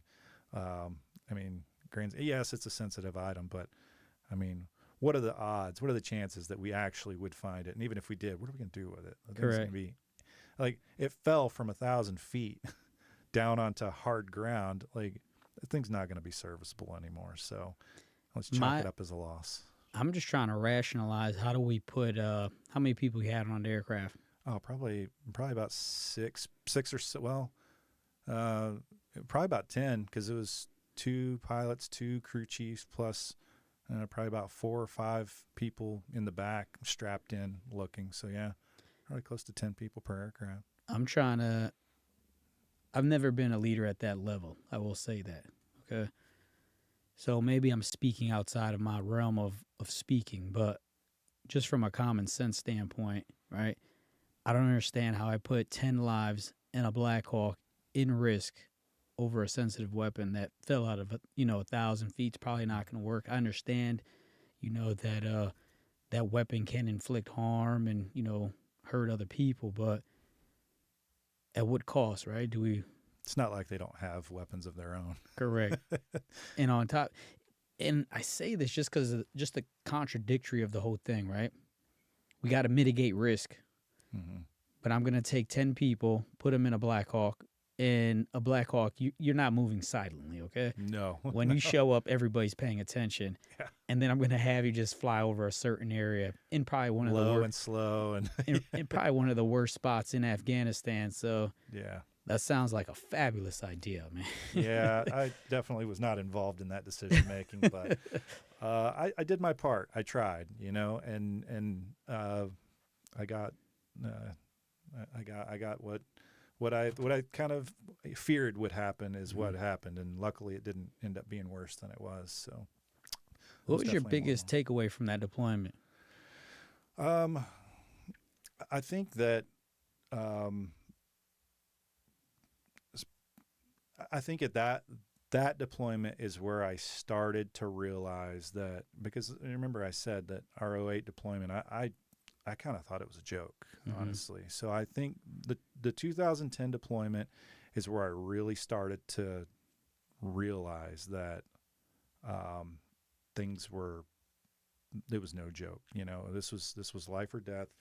And unfortunately, this was the first time that we had lost somebody in during the deployment. I didn't talk much about it, but you know, the crash in September that had Josh Powell on board. He was one of our crew chiefs, and he was unfortunately lost along with everybody else on board. You know, the crew and all the passengers.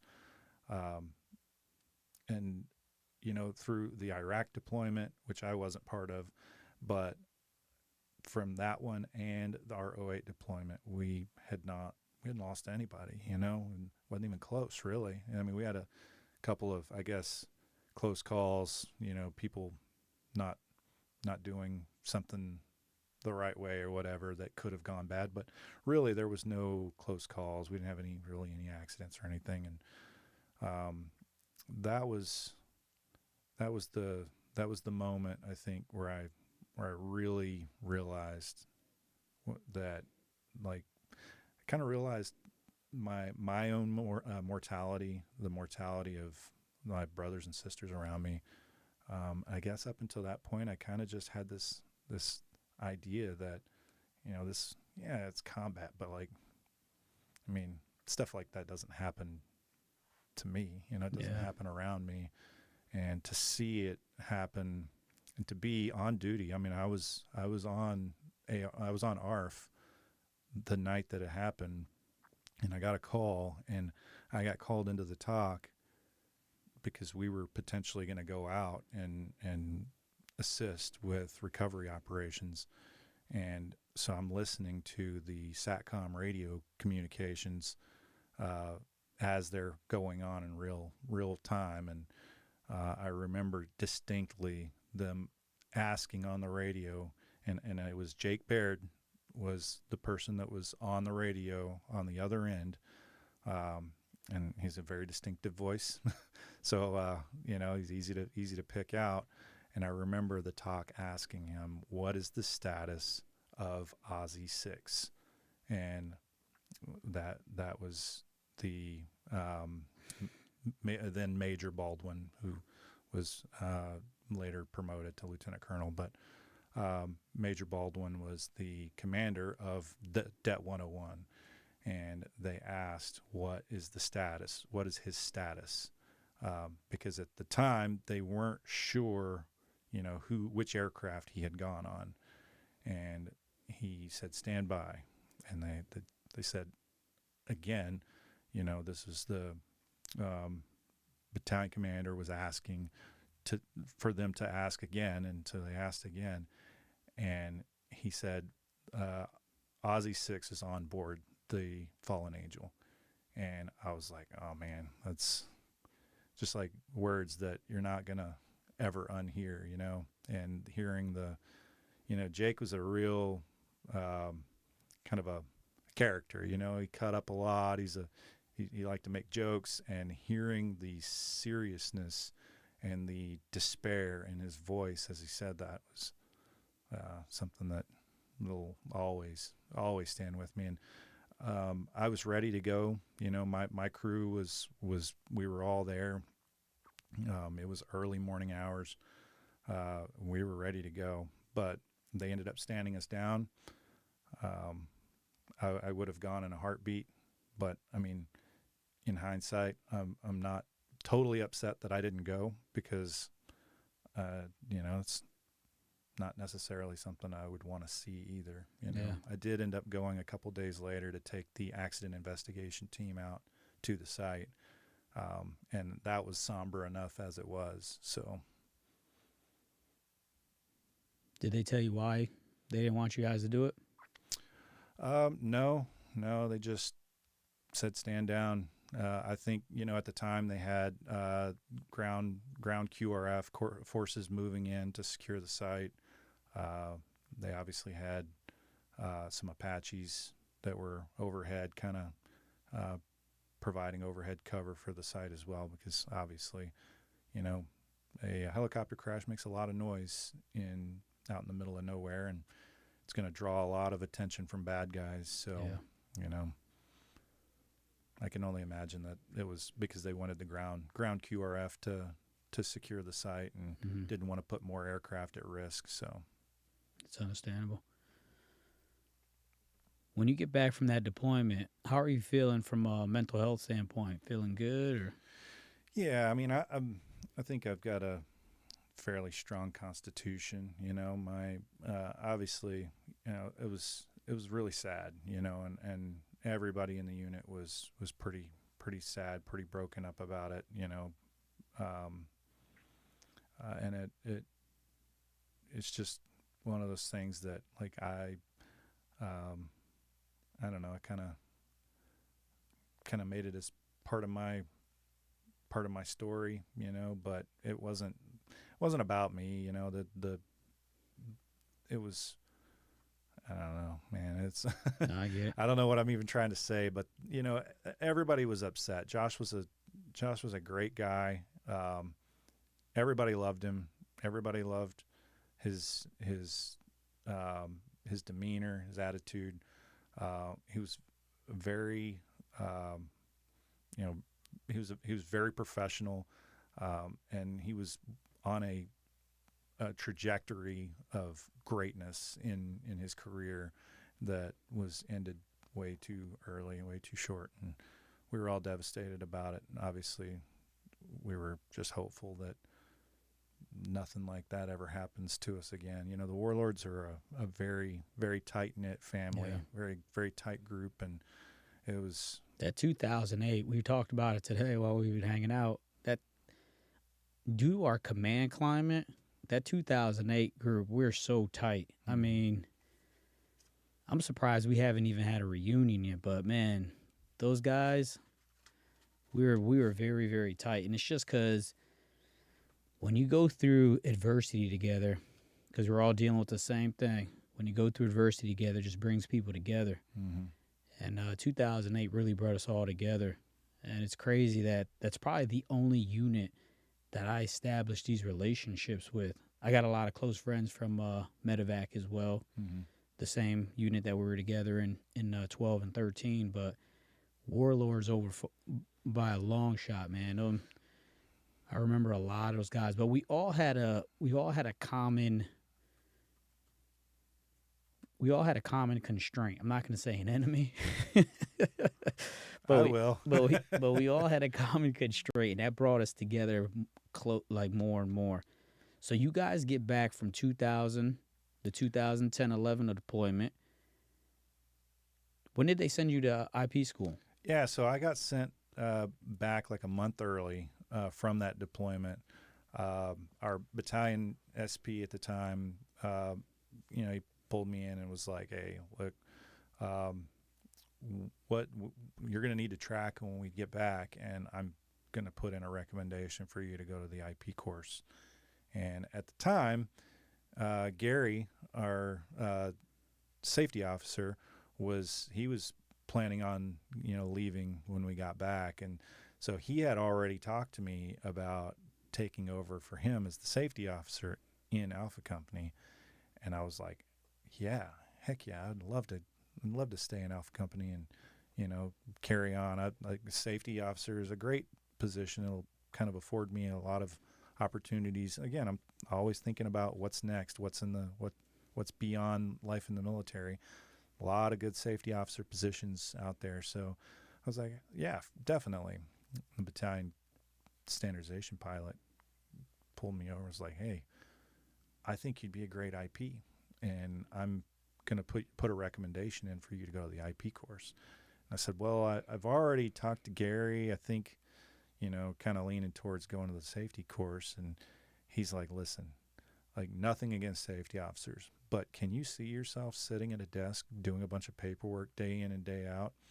And I'm like, all right, logically, I know that's not all they do, but I mean, to be fair, yeah, that there are parts of being a safety officer that sound kind of boring to me. But I'm thinking, long term, I'm thinking, what's next? And he said, you're going to fly a lot more as an IP. You're going to get a lot more flight hours, a lot more experience. You're going to be an instructor. You think that those aren't going to be accolades that civilian companies are going to, be drooling over? I was like, all right. I really, would much rather be an IP than a safety officer, I think. Sorry, Gary, but if you're out there listening, Gary, sorry. You had to find another replacement. But no, they sent me the IP course, and I had a great time. Unfortunately, I came back from the IP course, and they said, all right, you've been in the same unit from flight school until becoming an instructor. I can't keep you here, man. You can't stay in the same company. You need to go somewhere else. So you can either go over to the assault battalion, or you can go to the medevac.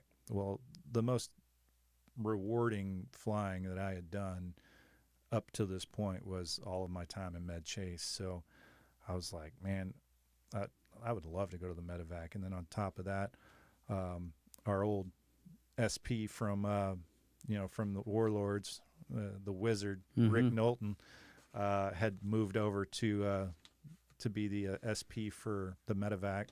I was like, that's a no-brainer, man. I love that guy. I love flying with him. I love working for him, and yeah. So put me in, coach. Send me to the medevac. So they sent me over there. And I was. And by that time, you knew you were going on the 2012-13 deployment, right? Oh yeah, man. We were on a year-on, year-off deployment cycle for like the foreseeable future. So there was no question. It was kind of an ongoing joke while we were deployed. Like, hey, should we go ahead and start the countdown to our next deployment now, or should we wait until we step foot back at Fort Campbell? Like, we didn't know exactly when, but we knew it was going to be roughly a year after we got You guys back, deployed 2012-13. I'm with you at that time. And by the way, I was happy to see you. Yeah, it's good to see you. It was good to see you again too. And to know that we're in the same company. I've been telling all the other guests that I actually reached out to Rick Knowlton and said, hey, my time here down at Rucker is over. Can you get me to medevac? He's like, yep.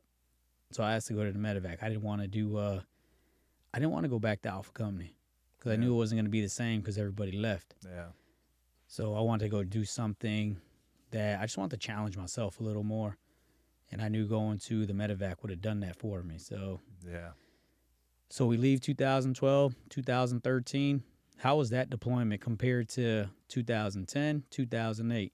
Oh man, stark contrast. It was so at this point I was an IP.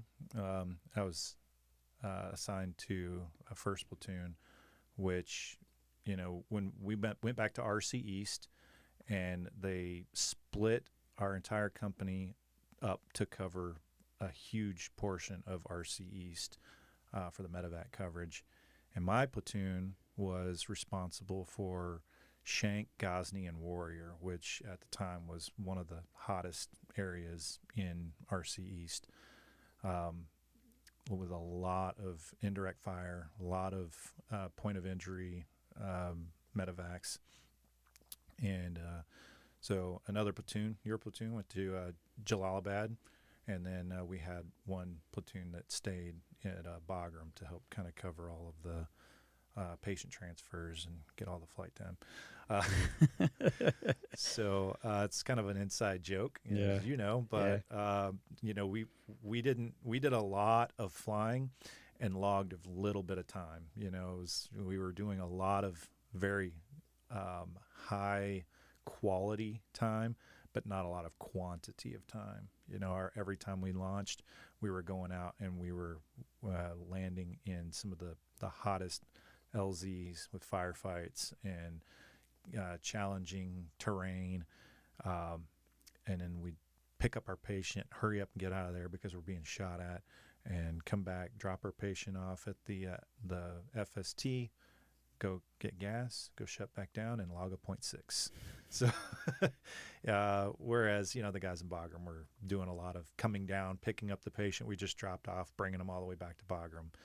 So it's kind of an inside joke, but how did you feel showing up to your third deployment as an aviator, and your third deployment overall? How did you feel now showing up as you were double 3 at that time?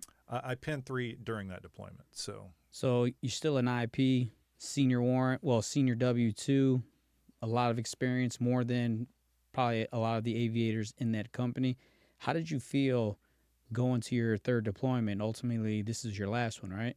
That was my last combat deployment, and I didn't know that at the time because I still had the mentality that another year I was going to be right back at it again. But the big army had different plans for me, so of course I wouldn't learn that until we get back. But to answer your question, it was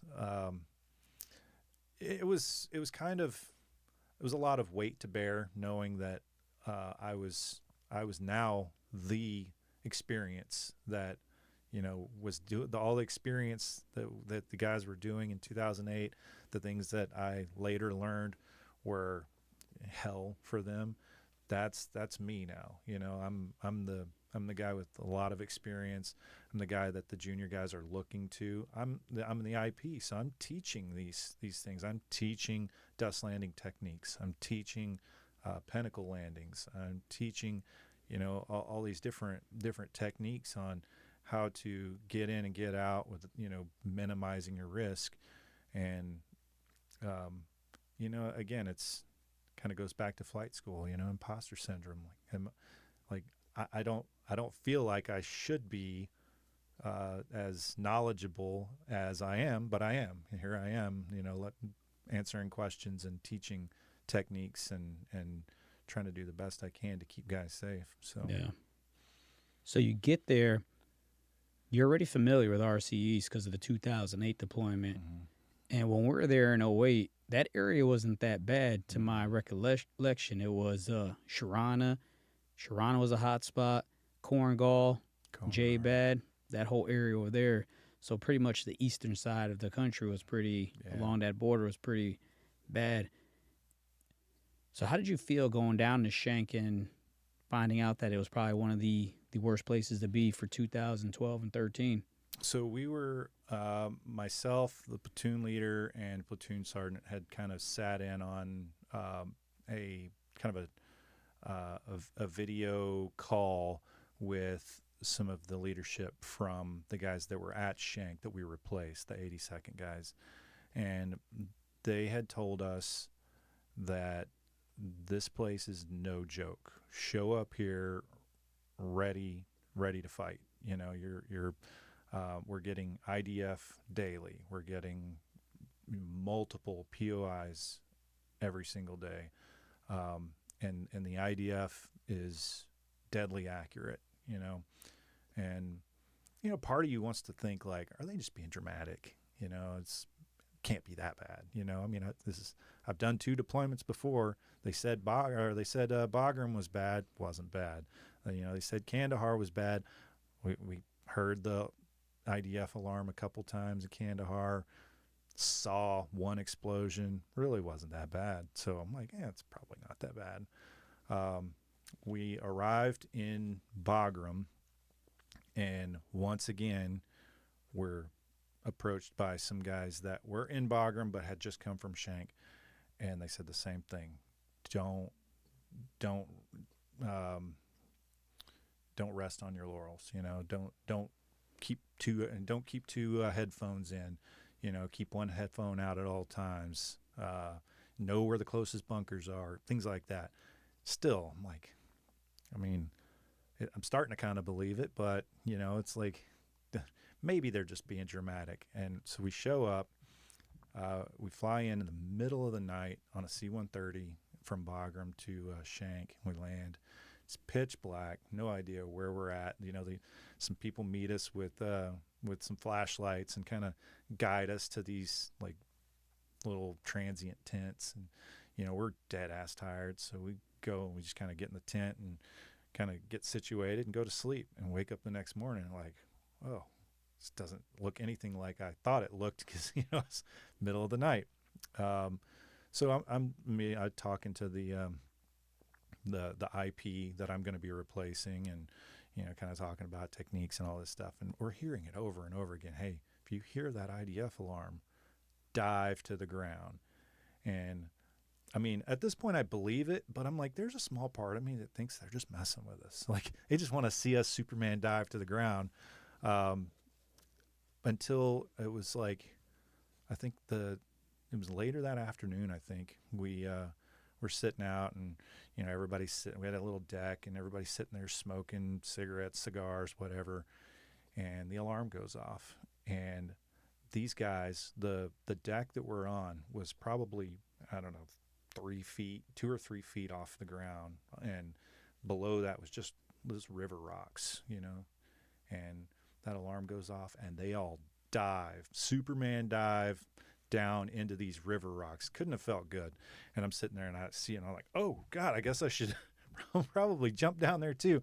And I jump down, and I'm laying there and I'm looking, and they all have their hands on the back of their head. They got their mouths open, and I'm like, oh, what is going on? And all of a sudden, it hits probably, I don't know, maybe 100 feet from us. Damn. Just boom, and you feel first. You hear the zip over as it comes over your head, which is probably one of the scariest sounds you'll ever hear. And then the boom, and you feel the ground shake, and I'm like, holy crap. And they're like, oh, that one wasn't that close. And I'm like, what, are you kidding me? So then they're like, all right, and I'm like, to the bunker, and they're like, no, wait, there's another one coming. And I'm like, how do you know? And all of a sudden, the alarm starts going off again. They're like, they always send them in twos, man, always. Damn. Like, all right, cool. Well, so the second one goes, hits a little bit further away, and then we get up, and we go into the bunker. We sit there and kind of BS for a little bit, and they're like, all right, all clear. Let's go ahead and back to what we were doing. Sit here. So what were you saying before? And they just carry on like nothing happened. Yeah. And then at that moment, you realize these guys they're for real. Oh, yeah, 100%. And unfortunately, day 3, so that was day 1. Day 3, one hit right in our tent, one of our tents, and ended up killing a crew chief or as a flight medic from 82nd. Damn. And sent a couple of our guys to the hospital. But yeah, so a couple of them went to the hospital. A couple of them didn't. I think they didn't come back for a little while. So Day 3, you realize what these guys been briefing is legit, and now you're seeing it with your own eyes. Is that when you realize that this 2012 deployment could potentially be one of the worst deployments that you've seen so far? Yeah, definitely, without a doubt. We were getting, it was during the summer, 2 to 3 of those a day. It was, and they were accurate. They were hitting tents.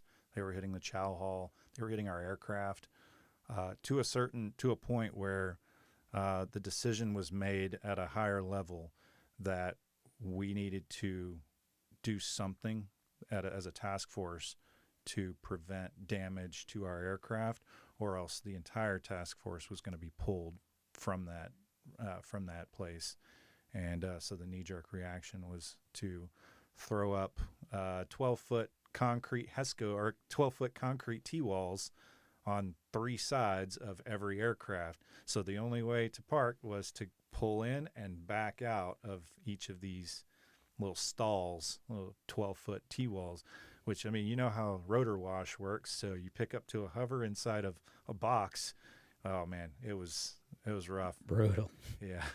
So, but hey, the damage stopped. I mean, we stopped taking a lot of damage. The Chinooks were really getting hit hard, much more so than the Blackhawks. But what was one of your most memorable moments about that 2012 deployment?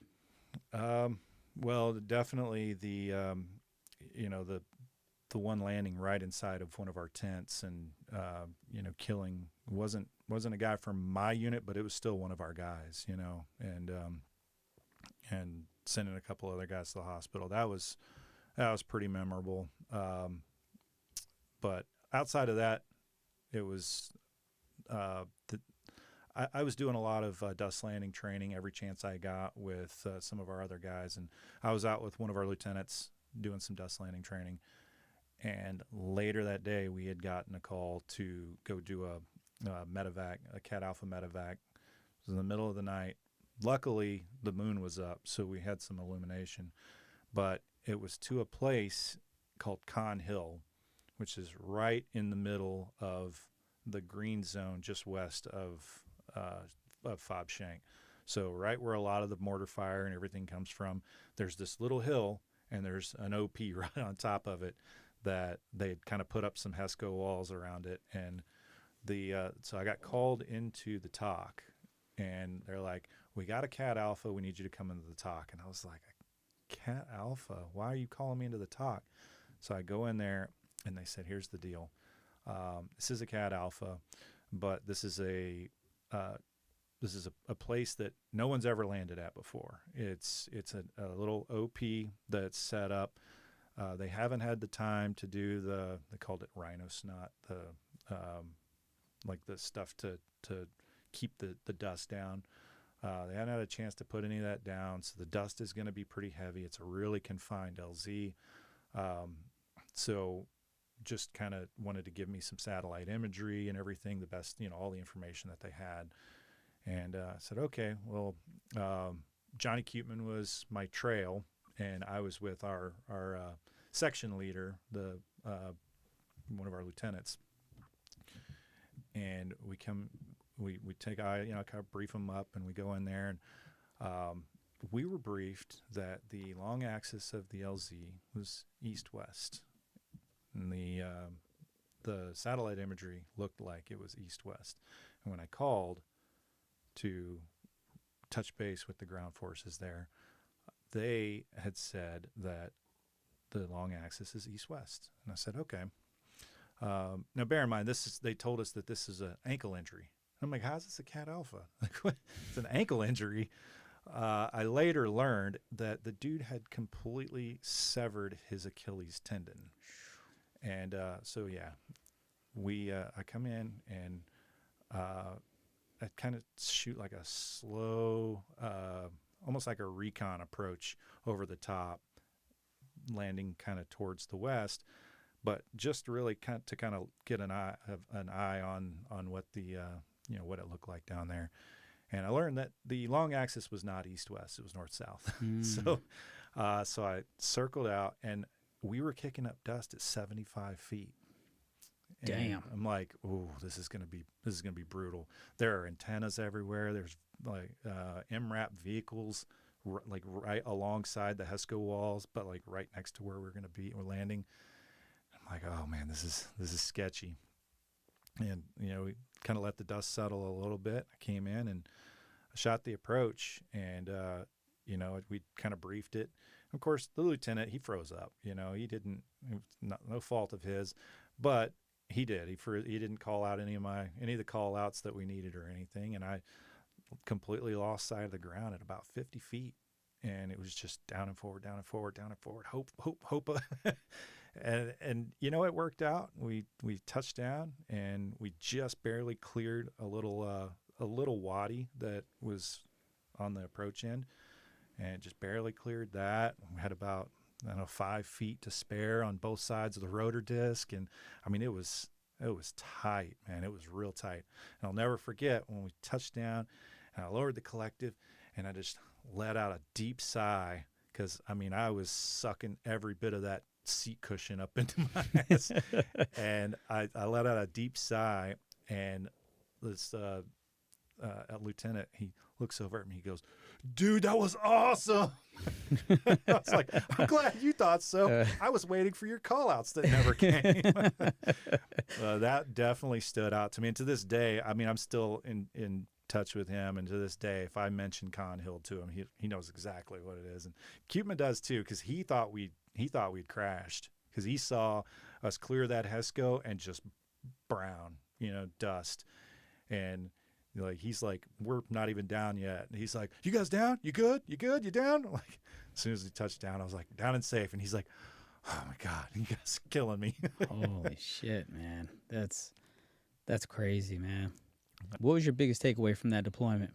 Oh man, that was, if I ever had any questions about my mortality, it was those questions were answered on that deployment. We did, I did a hoist on that deployment up on a ridge line, hoisting up a guy who was already gone, unfortunately, but he still had a pulse, so we still had to render aid, and we got him on, and there was definitely nothing we could do, but the flight medics are performing CPR all the way back to Shank, drop him off, until he could be pronounced dead. But we did a lot of stuff like that. I picking up guys that were in really really bad shape, and seeing that, looking back and seeing what the medics were working with. I mean, not a day goes by that I don't think about how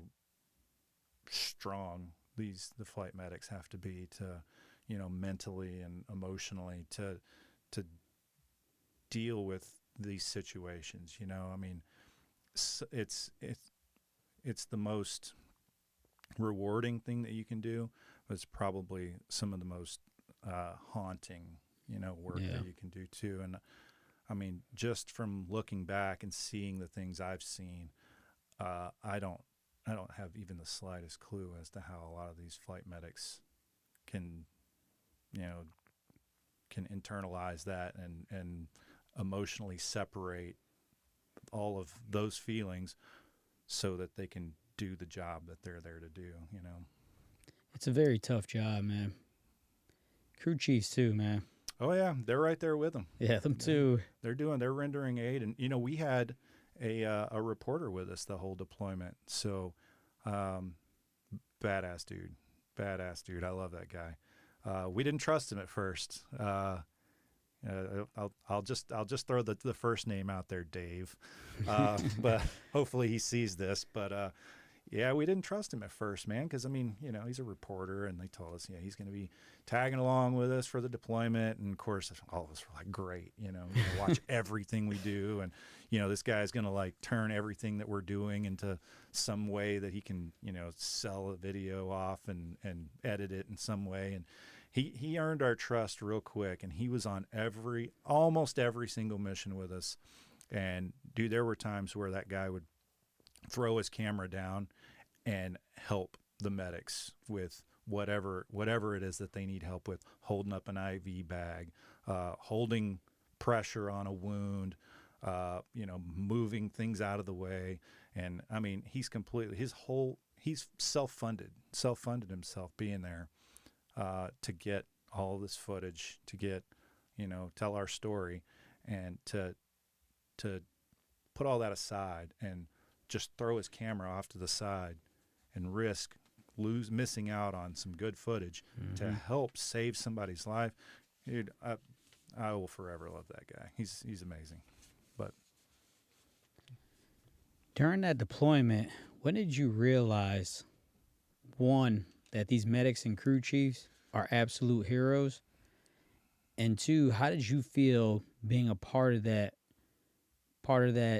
team to continuously put yourself in harm's way to save other people? As far as, I'll answer the number 2 first, because how I felt, there's literally no mission that I would rather have been doing. I think that's one of the most honorable jobs out there, is having the ability to get people out of harm's way and get them to the level of care that they need to save their lives. And my part was very small in that, because I'm not the one rendering the aid. I'm not the one, bringing them in and trying to keep them calm and everything else. I'm just the driver, man. But I was honored to have any kind of part in it. And to answer your first question, I knew from back in 2010 doing Med Chase with those guys that, the medics and crew chiefs on the medevac missions are special kinds of people, man. They more often than not would completely disregard their own safety to get to and render aid on a patient. I mean, I saw numerous occasions where that was the case. I mean, I witnessed Troy Halfhill, darting across a fire, a sea of fire. Yeah, he talked about that story, man. And he was pissed that he was left on the ground. But I mean, like, we don't want to take down your ride. So um, I saw Danny Stevenson do the same thing. You know, there's video of him with a helmet cam, you know, like running and diving to the ground with bullets flying over him, and he looks back to see the aircraft flying away, and as he does, he sees a RPG fly right underneath the tail, and that's all on video. Damn. Dave has that footage. Damn. So, and then, you know, he's returning fire and doing the 3 second, you know, they see me, I'm down, all the way to his patient, and rendering aid with no regard for how dangerous how much danger he's putting himself in. And that's what these medics do, and these crew chiefs will do anything to protect that medic, anything. So it's mind-boggling, man. I've got the most respect in the world for those guys, you know. Yeah, I'm a sucker for crew chiefs and medics, man. I get emotional just thinking about that level of sacrifice. Yeah, man. Like, people never experience that level of sacrifice, man. And to have that for 9 months, a true guardian angel, both of them, you know, the medic, we're putting them in there. The medics are going to get these lives. Crew chiefs are making sure the medic and that life get back. This sounds awkward, but it's a beautiful thing to watch, because you see such beauty in the power of human connection and what people will do for each other in times of need. Obviously, the situation's shitty, right? But watching everything come together is pretty powerful, man. Yeah, I agree. You get back from the 2012-13 deployment. What happened next for you? The Army said it's time for you to go. So I would have stayed. I would have stayed till I retired if they would have let me. I love that organization. I love the 101st. But, you know, they said, if you've been here for longer than a certain amount of time, it's time for you to go somewhere else. I reached out to my branch manager and was told my only option was to go back to Fort Rucker to teach. I'd been, you know, deployed multiple times. I was an instructor pilot. I had a lot of criteria met. So they sent me back to Fort Rucker to teach flight school. And teaching flight school was short-lived because they wanted to move me over to teaching warrant officers in their, you know, further education. So before you get to that, how did you feel about leaving Fort Campbell and having to go to Rucker? Oh man, it was super bittersweet. I was happy that I was going to have to deploy for a little while, because I knew that, you know, I was going to be at Rucker for probably 3 years, and I figured I was probably going to move on somewhere else and be deployable again. So I was happy about that. But I mean, Fort Campbell was my home, man. I'd been there for 7 years, and, you know, almost 7 years, 6.5. 2 units, W1 to W3, you know. It's your whole aviation evolution happened in one spot, man. Everything, man. It was all, and I knew everybody there. I knew all the guys over at, you know, Fifth Bat. I knew, you know, a lot of the guys that I knew over there were guys that I knew as W1s, you know, and junior W2s, and so now they're in positions of IP, SP, you know, safety officer, and I knew a lot of the guys over in, you know, our Chinook company, and I mean, it's kind of like a good old boys club, I guess you could say, and that's what they were trying to break up. But it was nice knowing most of the people there and having them know you, and so it was very bittersweet having to leave there. When you get to Rucker, you said that you taught flight students very briefly. Can you expound on that? Yeah. So I went to the flight line. They you know, I did the additional training that I had to do to be an instructor at Fort Rucker and teaching brand new flight students. Once I had that, I got my first set of students, and I mean, I was like, I don't know, 3/4 of the way through finishing those students out when my commander told me that I'd been selected by name to go over to do another position, and I didn't know at the time what the position was, but I was allowed to. I asked if I could finish out my students. They approved that, and then once I finished up those 2 students, it's the only 2 students I had all the way through. I went over, and I found out that How did that feel? And I want you just to take this full circle. How did you feel as an instructor pilot at flight school, Fort Rucker, knowing that this whole thing started from one simple flight in Bosnia, hanging out the window with your desire to always be a pilot, and now you go from hanging out of a window, going through flight school, 3 deployments as an aviator, and now you're at the home of aviation training students to become helicopter pilots. How did that feel? It was cool, man. I'll admit that at the time, I didn't let that all soak in as much as I do now, looking back on it. At the time, I was actually still a little upset that because I wanted to stay at Fort Campbell, I wanted to deploy again. I didn't love deploying. I had a wife, kids.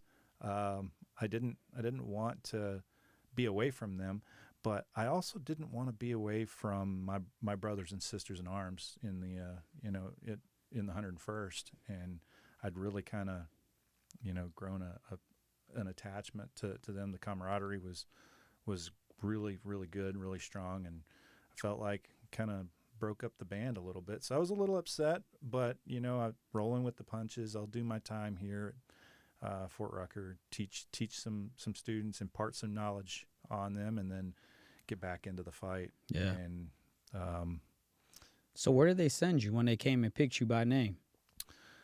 They sent me to hell.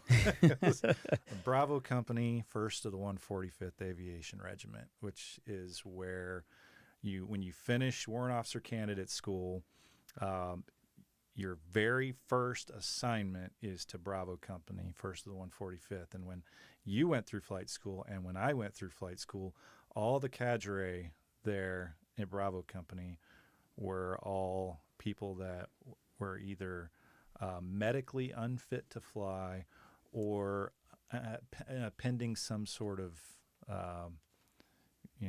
something derogatory. Some they were in trouble in some way. Yeah. They weren't on great paths historically. So I wasn't too happy about being hand selected to go there. But I learned that the reason is because that they were trying to change that mentality. They were trying to change that stigma of Bravo Company and bring in people that could be better mentors for these brand new W-1s coming right out of walks, and seeing the very first warrant officer in some cases, they want him to be somebody who's, been an instructor pilot and deployed a few times and, is on a good career path to W4 and on a, good career path to being a standardization pilot or CWAB or something like that. So versus somebody who's in the process of being chaptered out of the Army, Yeah. So I understood it. I didn't like it, but I understood it. And I was initially supposed to just be an instructor of academic instructor for the Warrant Officer Basic course. Mm-hmm. And that was, again, short-lived as I was selected to move over and take over as the student management officer for that organization. And it's how did that turn out for you? Well, I mean, it was a very stressful position, very long days. It was rewarding. Almost every warrant officer going through flight school during that time knew who I was. They knew my name. They knew what I looked like.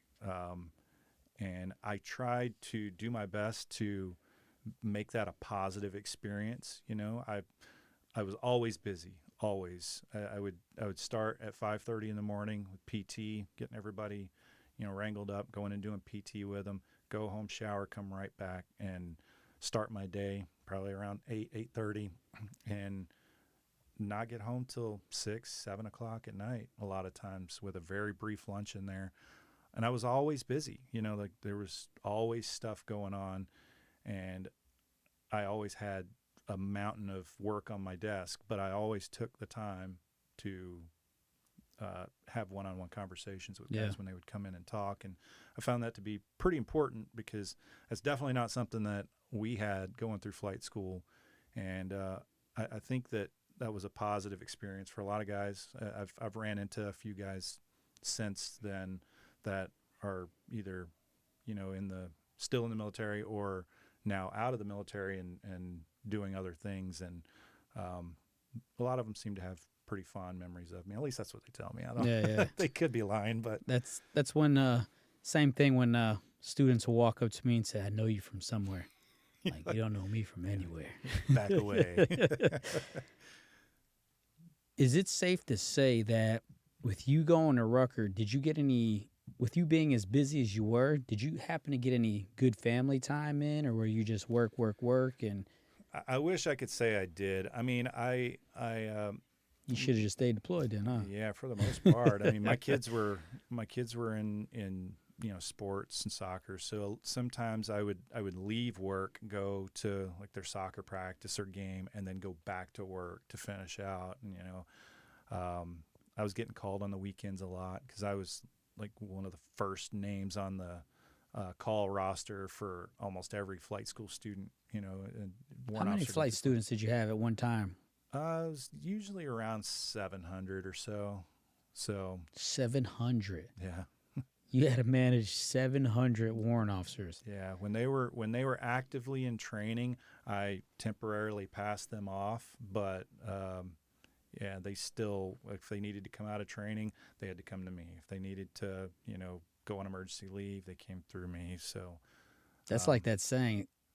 That's like trying to herd cats. Yeah, it was tough. I had two really, really good dudes working with me that were. One of which and he was at Campbell with us, and went on to he went to Fort Rucker and got drug into the same type of position, same type of situation as me. So he was working with me, and then there's another guy as well. Both W3s. I was a W3, so those two guys really made my life so much easier. Yeah. I mean, I still had a ton of work, but I would have had an insurmountable amount of work if it weren't for them. So they definitely took a lot off of me. But what was your most memorable moment at Fort Rucker? So the position that I was in was a FAC 3 position, non-flying. I couldn't stomach the idea of being stuck where I was and not flying. So to me, that felt like punishment, and it shouldn't have been a punishment. Correct. So I went, and it was a very painstaking process. But me and a couple other guys that also got pulled over there went through this very long process of getting approved to continue to fly. Basically, we had to relinquish our FAC 3 status for a FAC 2 status, and get an ATP aircrew training program to take us on as for their under their program, which I was able to get the 212 to take me on and continue to fly as a guest IP, and that was my saving grace. So once a week, I was allowed to fly once a week. Oftentimes I only did fly like once every 2 weeks, because when I did go fly, I would work almost all day, and then I would go home and change, and then go to the flight line and fly during the nights, and then come home, go to sleep, wake up the Damn. next morning, go to PT. It was rough, bro. Yeah, that sounds rough, man. So, Holy shit. but it was worth it, man. It Yeah. kept me in the cockpit. So Yeah, that was something I actually tried too when I was down at Rucker. Try to find somebody that let me fly once or twice a week. Not once or twice, well, one time a week, mhm. and it was damn near impossible to Yeah, try to so pull it off. So you got to see how difficult it was. correct. So I was stuck using a simulator, man. That's the best I could have gotten, but it's better Yeah. than nothing, right? Oh yeah. What was your biggest takeaway from Fort Rucker? Um, I think for me, it was a very rewarding experience. It was not, it was a lot of work. It was so much work, but being able to give a lot of these guys, at least attempt to give them a positive role model. Command was not always the best there, so I kind of worked. Seems like a common problem. Yeah, it does. I was kind of the conduit there between them and the command, and a lot of times they would come to me with their problems, and I would figure out a way to word it so that I could take it to the command and get them the time off that they need or whatever the case. But my big takeaway was that it was a very proud assignment for me. And just knowing that having these, it feels so good to have guys come up to me even now. I mean, I had a guy run into me in Phoenix. I was in the airport. It flies for a major airline now, and he came up and was like, "Hey, Mr. Horton, and he like, do you remember me?" And I'm like, "No, man." Like I had like 700 of you at a time. Like if I know you, it's not a good thing. There's probably a good reason or a bad reason for me knowing you. So it's a good thing I don't know you. But and turns out after he's like, "Oh yeah, I went through," and I was looking at him on Facebook, and I'm like, I remember this guy. Yeah. Like it took me a minute because he looks different. This is several years later, but I was like, oh man, I know exactly who this guy is, and not in a bad way. Now How long were you at Rucker for? 3 years. 3 years. Where'd you go after Rucker? I went to Fort Drum, New York. Why didn't you try to go back to Fort Campbell? Oh, I did. Oh, they wouldn't let you? So I was contacted as I was getting close to leaving Fort Rucker. I was contacted by the branch manager, who was a very well loved branch manager. You know her, and everybody loved her. She was great, and she contacted. She's like, "Hey, I see where you are. I see the position you're in, and I did that same position when I was there at Rucker. So I know how bad it sucks. So tell me what you want after leaving Rucker, and if it's anywhere within my power, I'll make it so." And I was like, oh man, it is so good to finally have somebody, lobbying for me, pushing for, career progression. And I said, well, she said, "Now I can't." She's like, "I see that you need the staff course done. I'll get you the staff course before you leave Rucker." You did that? Yeah. Okay. She's like, I also know that you need the IE course. I'm going to try to get that for you as well. It's going to be a little tougher. We may have to wait till you get to where you're going and then bring you back, but we'll see what we can do. She's like, "So what do you got?" I said, "Well, how about Shape Belgium?" She laughed. She's like, "Come on, man. Like we're closing Shape down. We're not sending anybody else there." I said, "Okay, well, I know that we send pilots to Australia."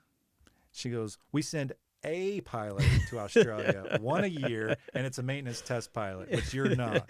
Try again." So I said, "Well, how about Japan?" She goes, "I might be able to make that work." She said, "The guy that's in Japan now, he's in the SP position there. He's been passed over for promotion once.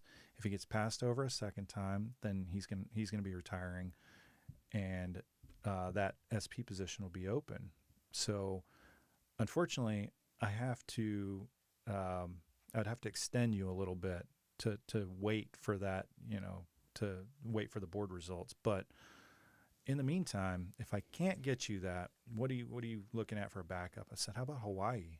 She said, done. No problem. I can get you to Hawaii tomorrow.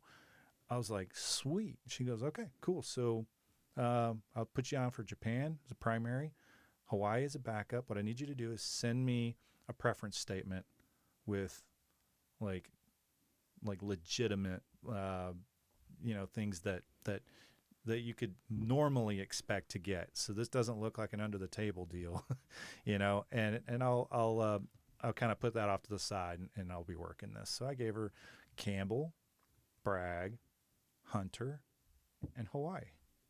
4 deployable divisions, all 4 places I wouldn't mind going, to be honest. And she said, okay, done, cool. I'll be in touch. I got orders right away for the staff course, which was like a week later or 2 weeks later. I went to the staff course. I'm sitting in the staff course. We had computers, and all of a sudden I get an email that says, your request for orders is available for viewing. And I'm like, oh, snap. Of course, I already talked to my wife and everything, got her all excited about Japan, Hawaii.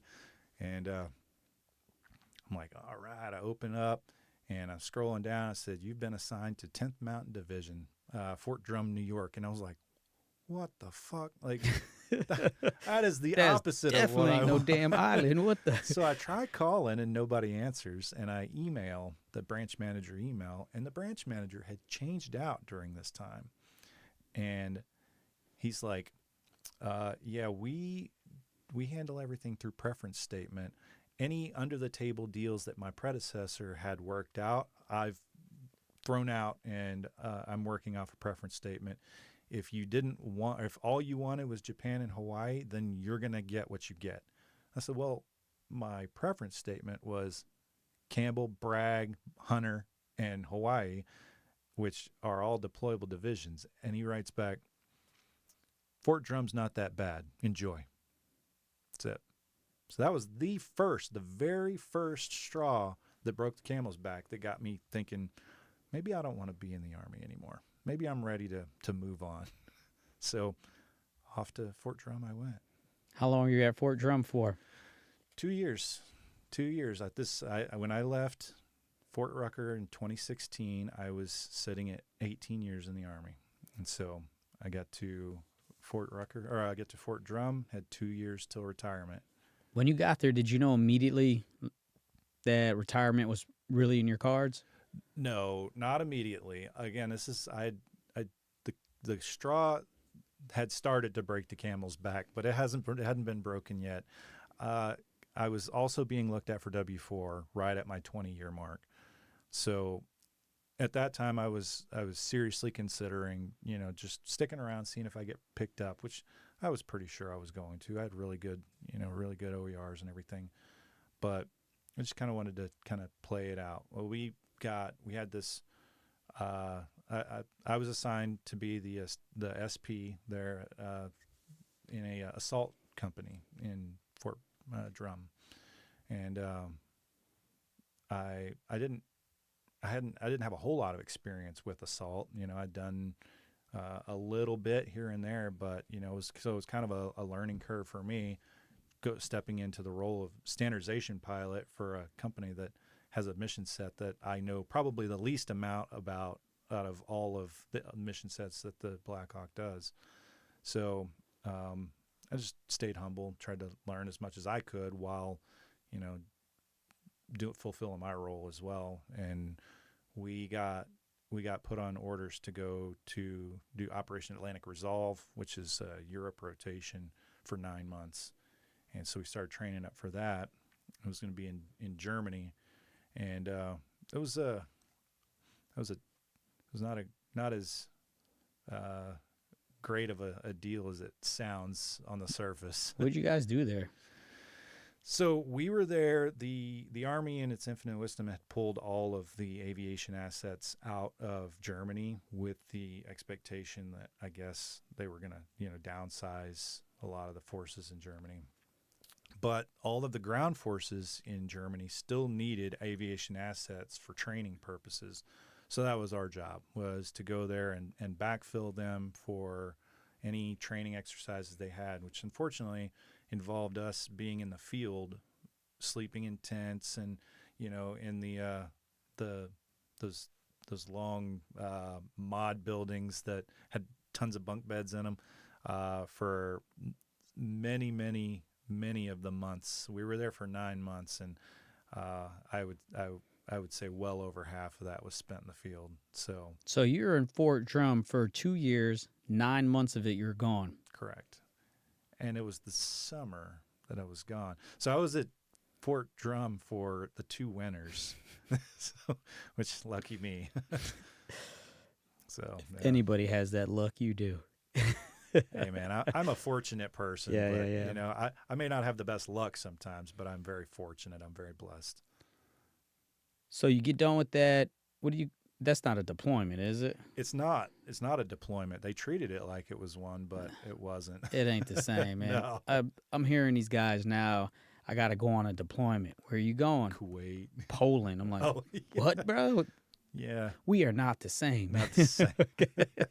That is definitely not a deployment. In addition to this, I was told that those guys that do go there, they get to go out sometimes. So I'm like, man, if that's a deployment, I guess what we did was, I don't know what you call that. But you're there 9 months. You get back.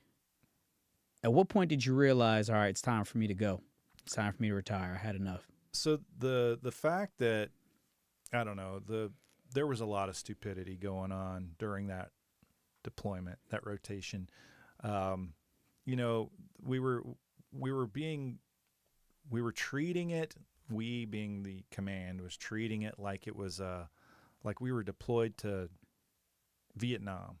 We were all wearing face paint, the camo paint, and putting camo nets over everything, and like trying to hide our helicopters and everything else. And I'm like, this is ridiculous, man.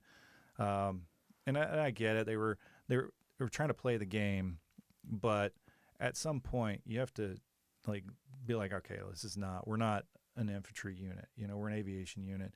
The enemy knows where our helicopters are. We don't need to hide them.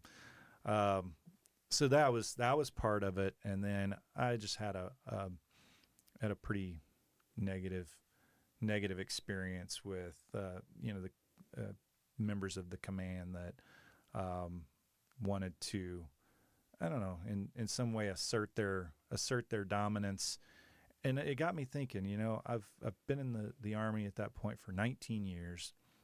I'm a senior W3, and I've got 3 combat deployments, a lot of experience, and I've got an 03 with 5 or 6 years under his belt, yelling at me and trying to assert dominance on me and embarrass me in front of the other warrant officers. I'm like, I'm just done with this, man. That was when I decided that I don't care about the extra money that comes along with a promotion, and the extra money with being retired at a higher rank and all that. Like, none of that matters to me. I do not associate with the values that the Army is representing now anymore. Yeah. This isn't the Army that I grew up in. It's not the Army that I want to be part of anymore. Yep. So I made the decision to forego my W-4 board, drop my retirement paperwork, and begin the process of retiring. How's your family feel about it? My wife loved it. She was over the moon. Her only concern, which was my concern as well, is what's next, and that led me to my next chapter, which several guys had started doing this, transitioning over to fixed wing and going to fly for the airlines.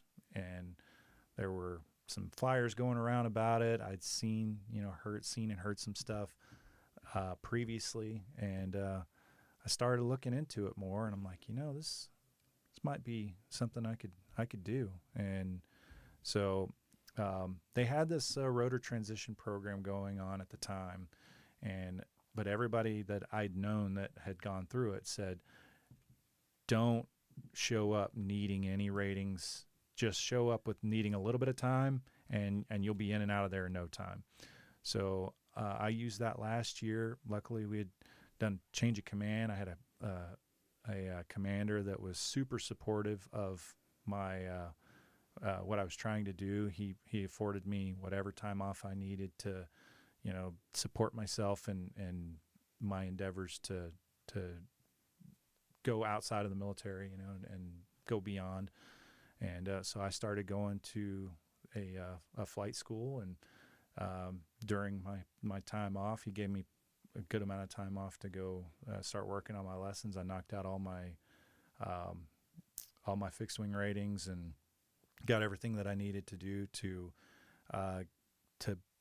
go to the airlines, other than just a little bit of time building. I used the funds from the rotor transition program with the airline that I was going to. I had already interviewed with them and received a conditional job offer pending me getting everything that I needed. And I went and used those funds to finish up the time building that I needed. And while I was still on terminal leave, I was able to start training with the regional airline that I started with. Nice. So, how did it feel when your time was up with the Army? That was tough, man. I mean, I day after I turned 18 is when I joined the Army, and I had been part of the big green machine since, So, learning to live as a civilian and not having to, report where I'm at, when I'm there, when I'm leaving, how long I'm going to be, not having to submit all this paperwork to go anywhere, So it was foreign to me, but I was like, man, this is awesome. This is a good great. life, man. It sure is. What? It's awesome. It's crazy how we have to adjust to that. You just get so used to being told what to do, when and to do it. getting permission. And yeah. Man, it's crazy. I remember how it took me about 2 years to really get through that. Like, man, I actually could go somewhere without asking somebody. I don't need to fill out a trips report or anything, man. Trips report, a That's car crazy. inspection. Yeah, man. Oh, God, yeah, I forgot You about remember those. that? Oh, yeah. I can't believe the dumb shit they had us doing, man. Yep. So, how was that transition leaving rotary wing to fixed wing? I didn't find it to be too difficult. There's obviously some fundamental differences between flying helicopters and airplanes. Helicopters like to go slow, and airplanes do not. So you learn pretty quick when your instructor starts yelling and screaming at you. Because I mean, a helicopter, as you're coming into land, you're gradually slowing down all the way until touchdown. And you can't do that in an airplane. And when you try, your instructor gets very angry. So turns out, you got to stay above a certain speed to keep from falling out of the air. So I was going to ask you, do they have settling issues if you get too slow? Yeah, it's called a stall. And the airplane doesn't like that. So you start falling instead of flying. But, it didn't take me long to figure that out. So they're just backwards. Helicopters pitch down to take off, and airplanes pitch up to take off. And so, I mean, you figure out the basics pretty quick aerodynamically, what's going on and everything. You still,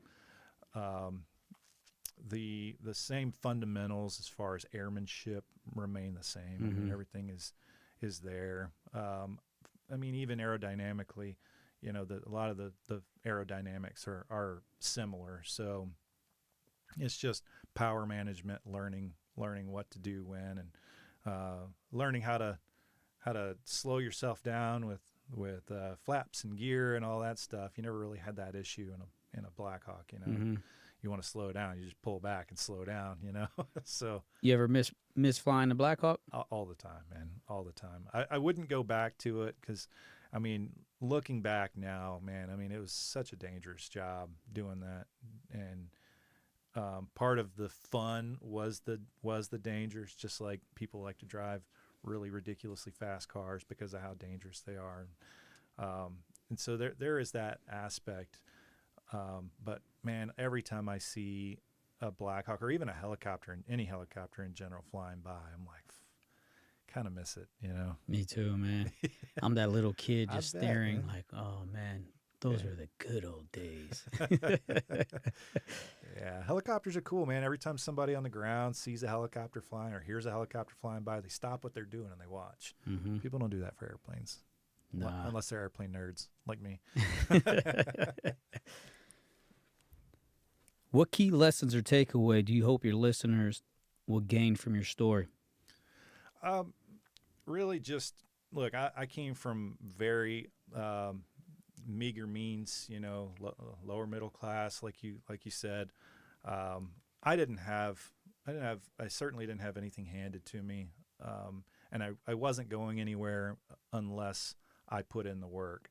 So I think the most important thing really is just regardless of what your background is, or you know what your upbringing, what means you come from.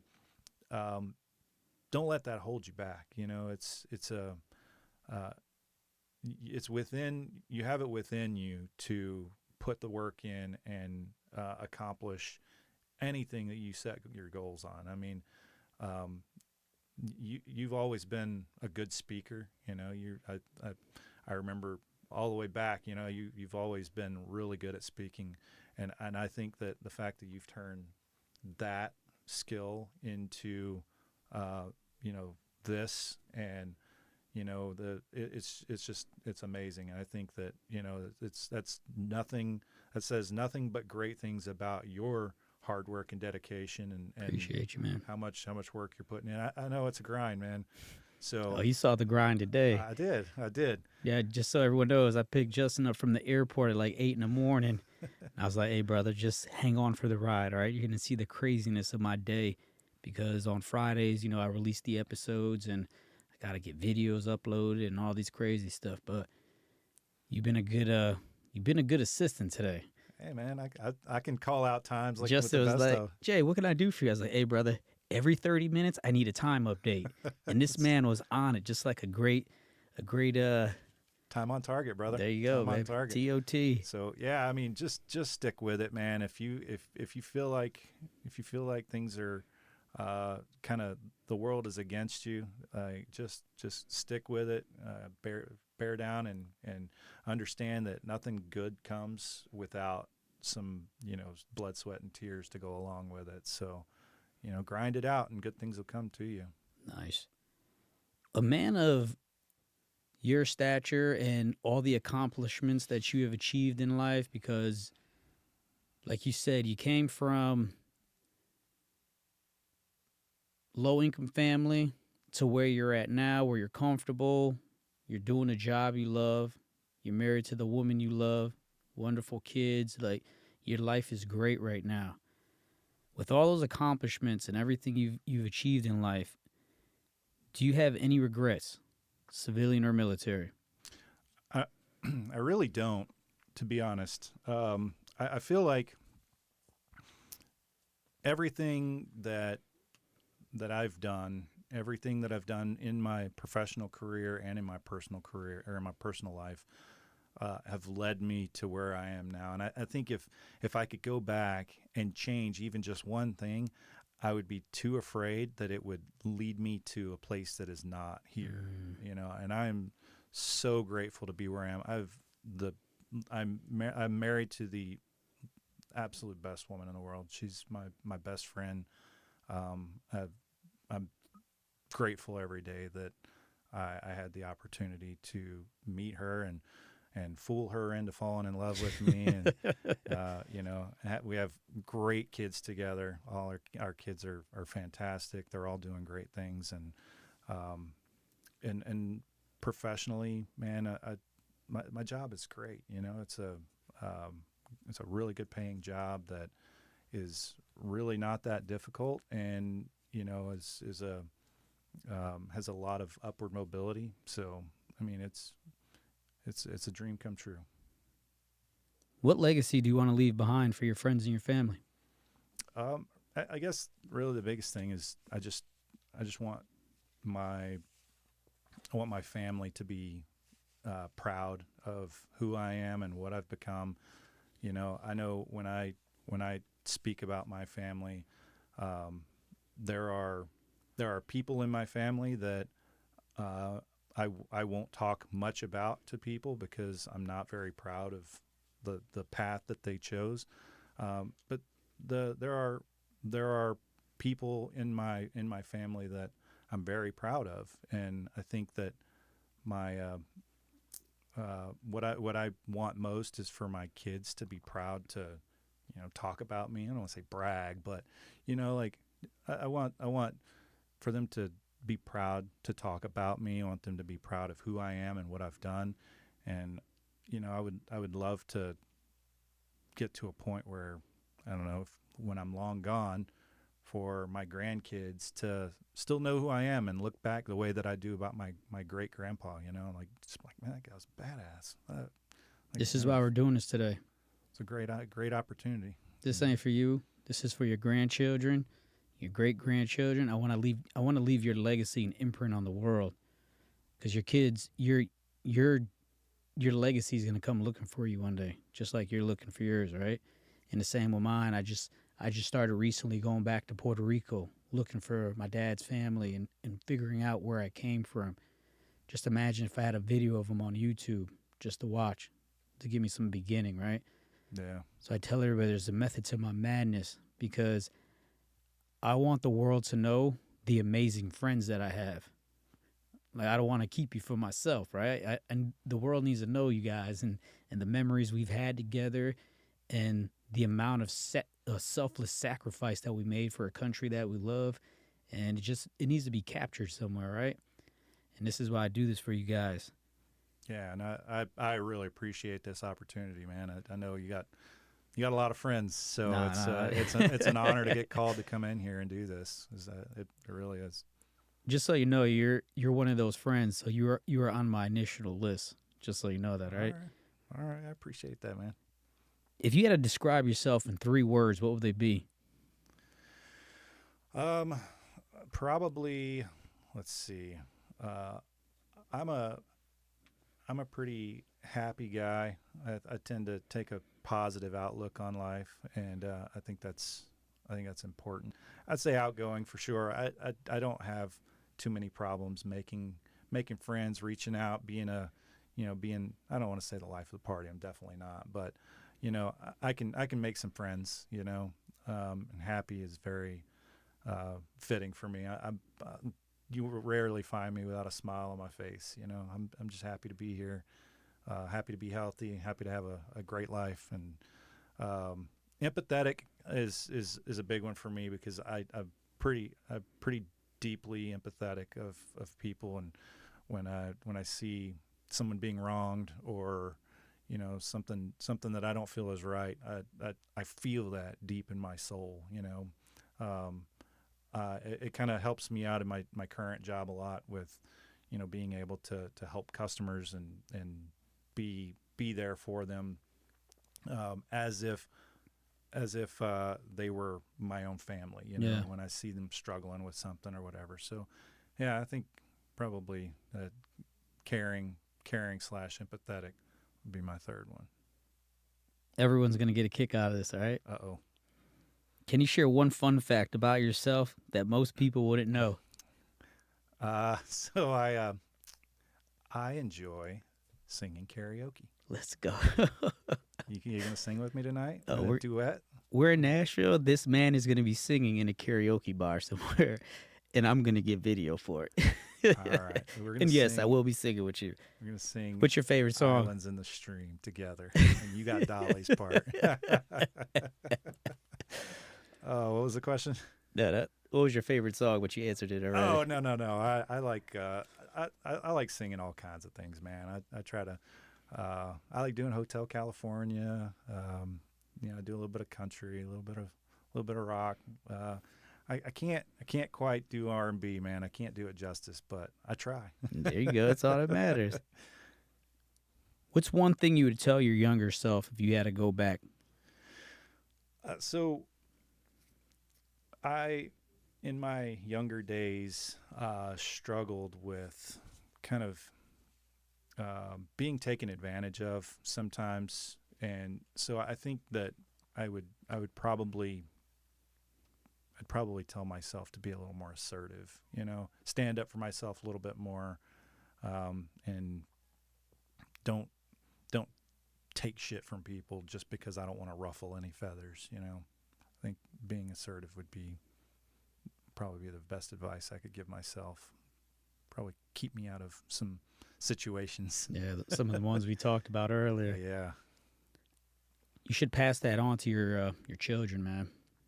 It's a good idea. Tell them to be professionally assertive, because people will see weakness and they will try to, it's just the nature of the beast. But if you have that confident demeanor about you, they tend to shy away from that as well. I like how you threw professional assertive in there, because I don't want them being assertive at home. Correct. Like, you keep that one to yourself. Any final words? No, man. I like I said, I've said it before. I'll say it again. This has been a great opportunity. I mean, when you reached out to me for this, it was like music to my ears, and it was a great opportunity. There was no way that I was going to do this any other way than coming out here and sitting in a room with you and having this conversation. Nothing against doing it over video, because I mean, if I had to do it over video, I would have. But man, this is there's nowhere I'd rather be right now. This has been great. It's been cool hanging out with you today. I'm looking forward to hanging out with you some more tonight. Yeah. And it's been cool. I didn't even realize how long we've been sitting here talking. Time flies, dude. Man. When we first started talking, and I was like, there's no way that I'm gonna be able to, like, what are you gonna get, like 30 minutes out of me, bro? No, and then I'm done. I'm tapped. No, I know how to keep you guys going. So well, I can talk too. Yeah. That's why I knew this was gonna go well, because I know you're a talker. So am I. But I just want to let you know, one, I do appreciate you coming, man. Yeah.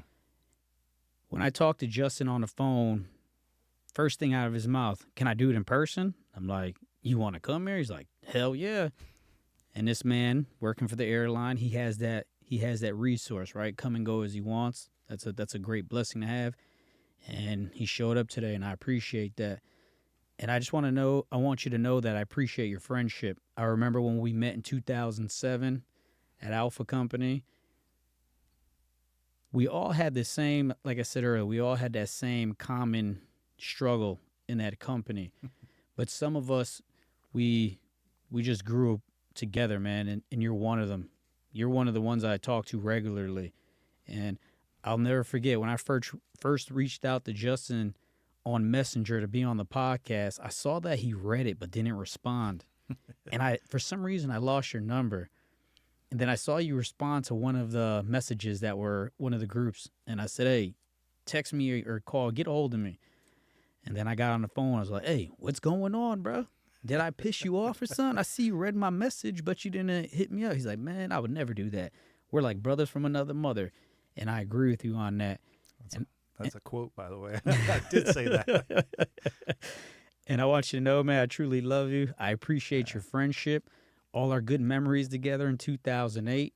2012, 13, we weren't together that much. Due to the nature of our experience, they had to keep us separate, but it was understandable. We did link up at Rucker, too. Came to your house for dinner. Oh, that's true.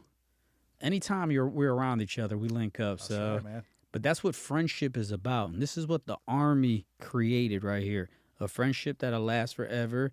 And you already know, I don't even have to say this. You need anything from me, I'm a phone call away. Same to you, man. And I love you, bro. Love you too, brother. And I appreciate you continuously supporting me and just holding me down. That's what friends are for. Absolutely. All right. And whatever you need, like I said, now that I know you could come to Nashville more often, you and your wife need to come visit more often. Done. Because you guys could literally come here on Friday afternoon, I pick you up, and leave Saturday afternoon. Yeah. We can hang out a Friday night, call it a day. You guys are back at home. Plenty to do in Nashville, too. So, Yep. No shortage of things to do. That's a fact. Well, Justin, I appreciate you, man, and thank you for being here. And in closing, stay bold, stay fearless. Resilience wins battles, and stories shape legacies.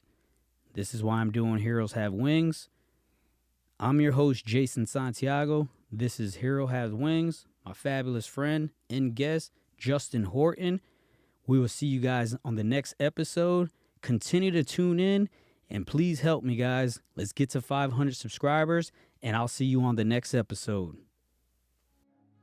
Thank you for tuning in to Heroes Have Wings, where we honor the extraordinary stories of grit, sacrifice, and resilience. Remember, every hero's journey starts with a single step, so take yours today. If you love this episode, like, subscribe, leave a review, and share it with someone who needs to hear it. Until next time, keep pushing limits, breaking barriers, and living your truth.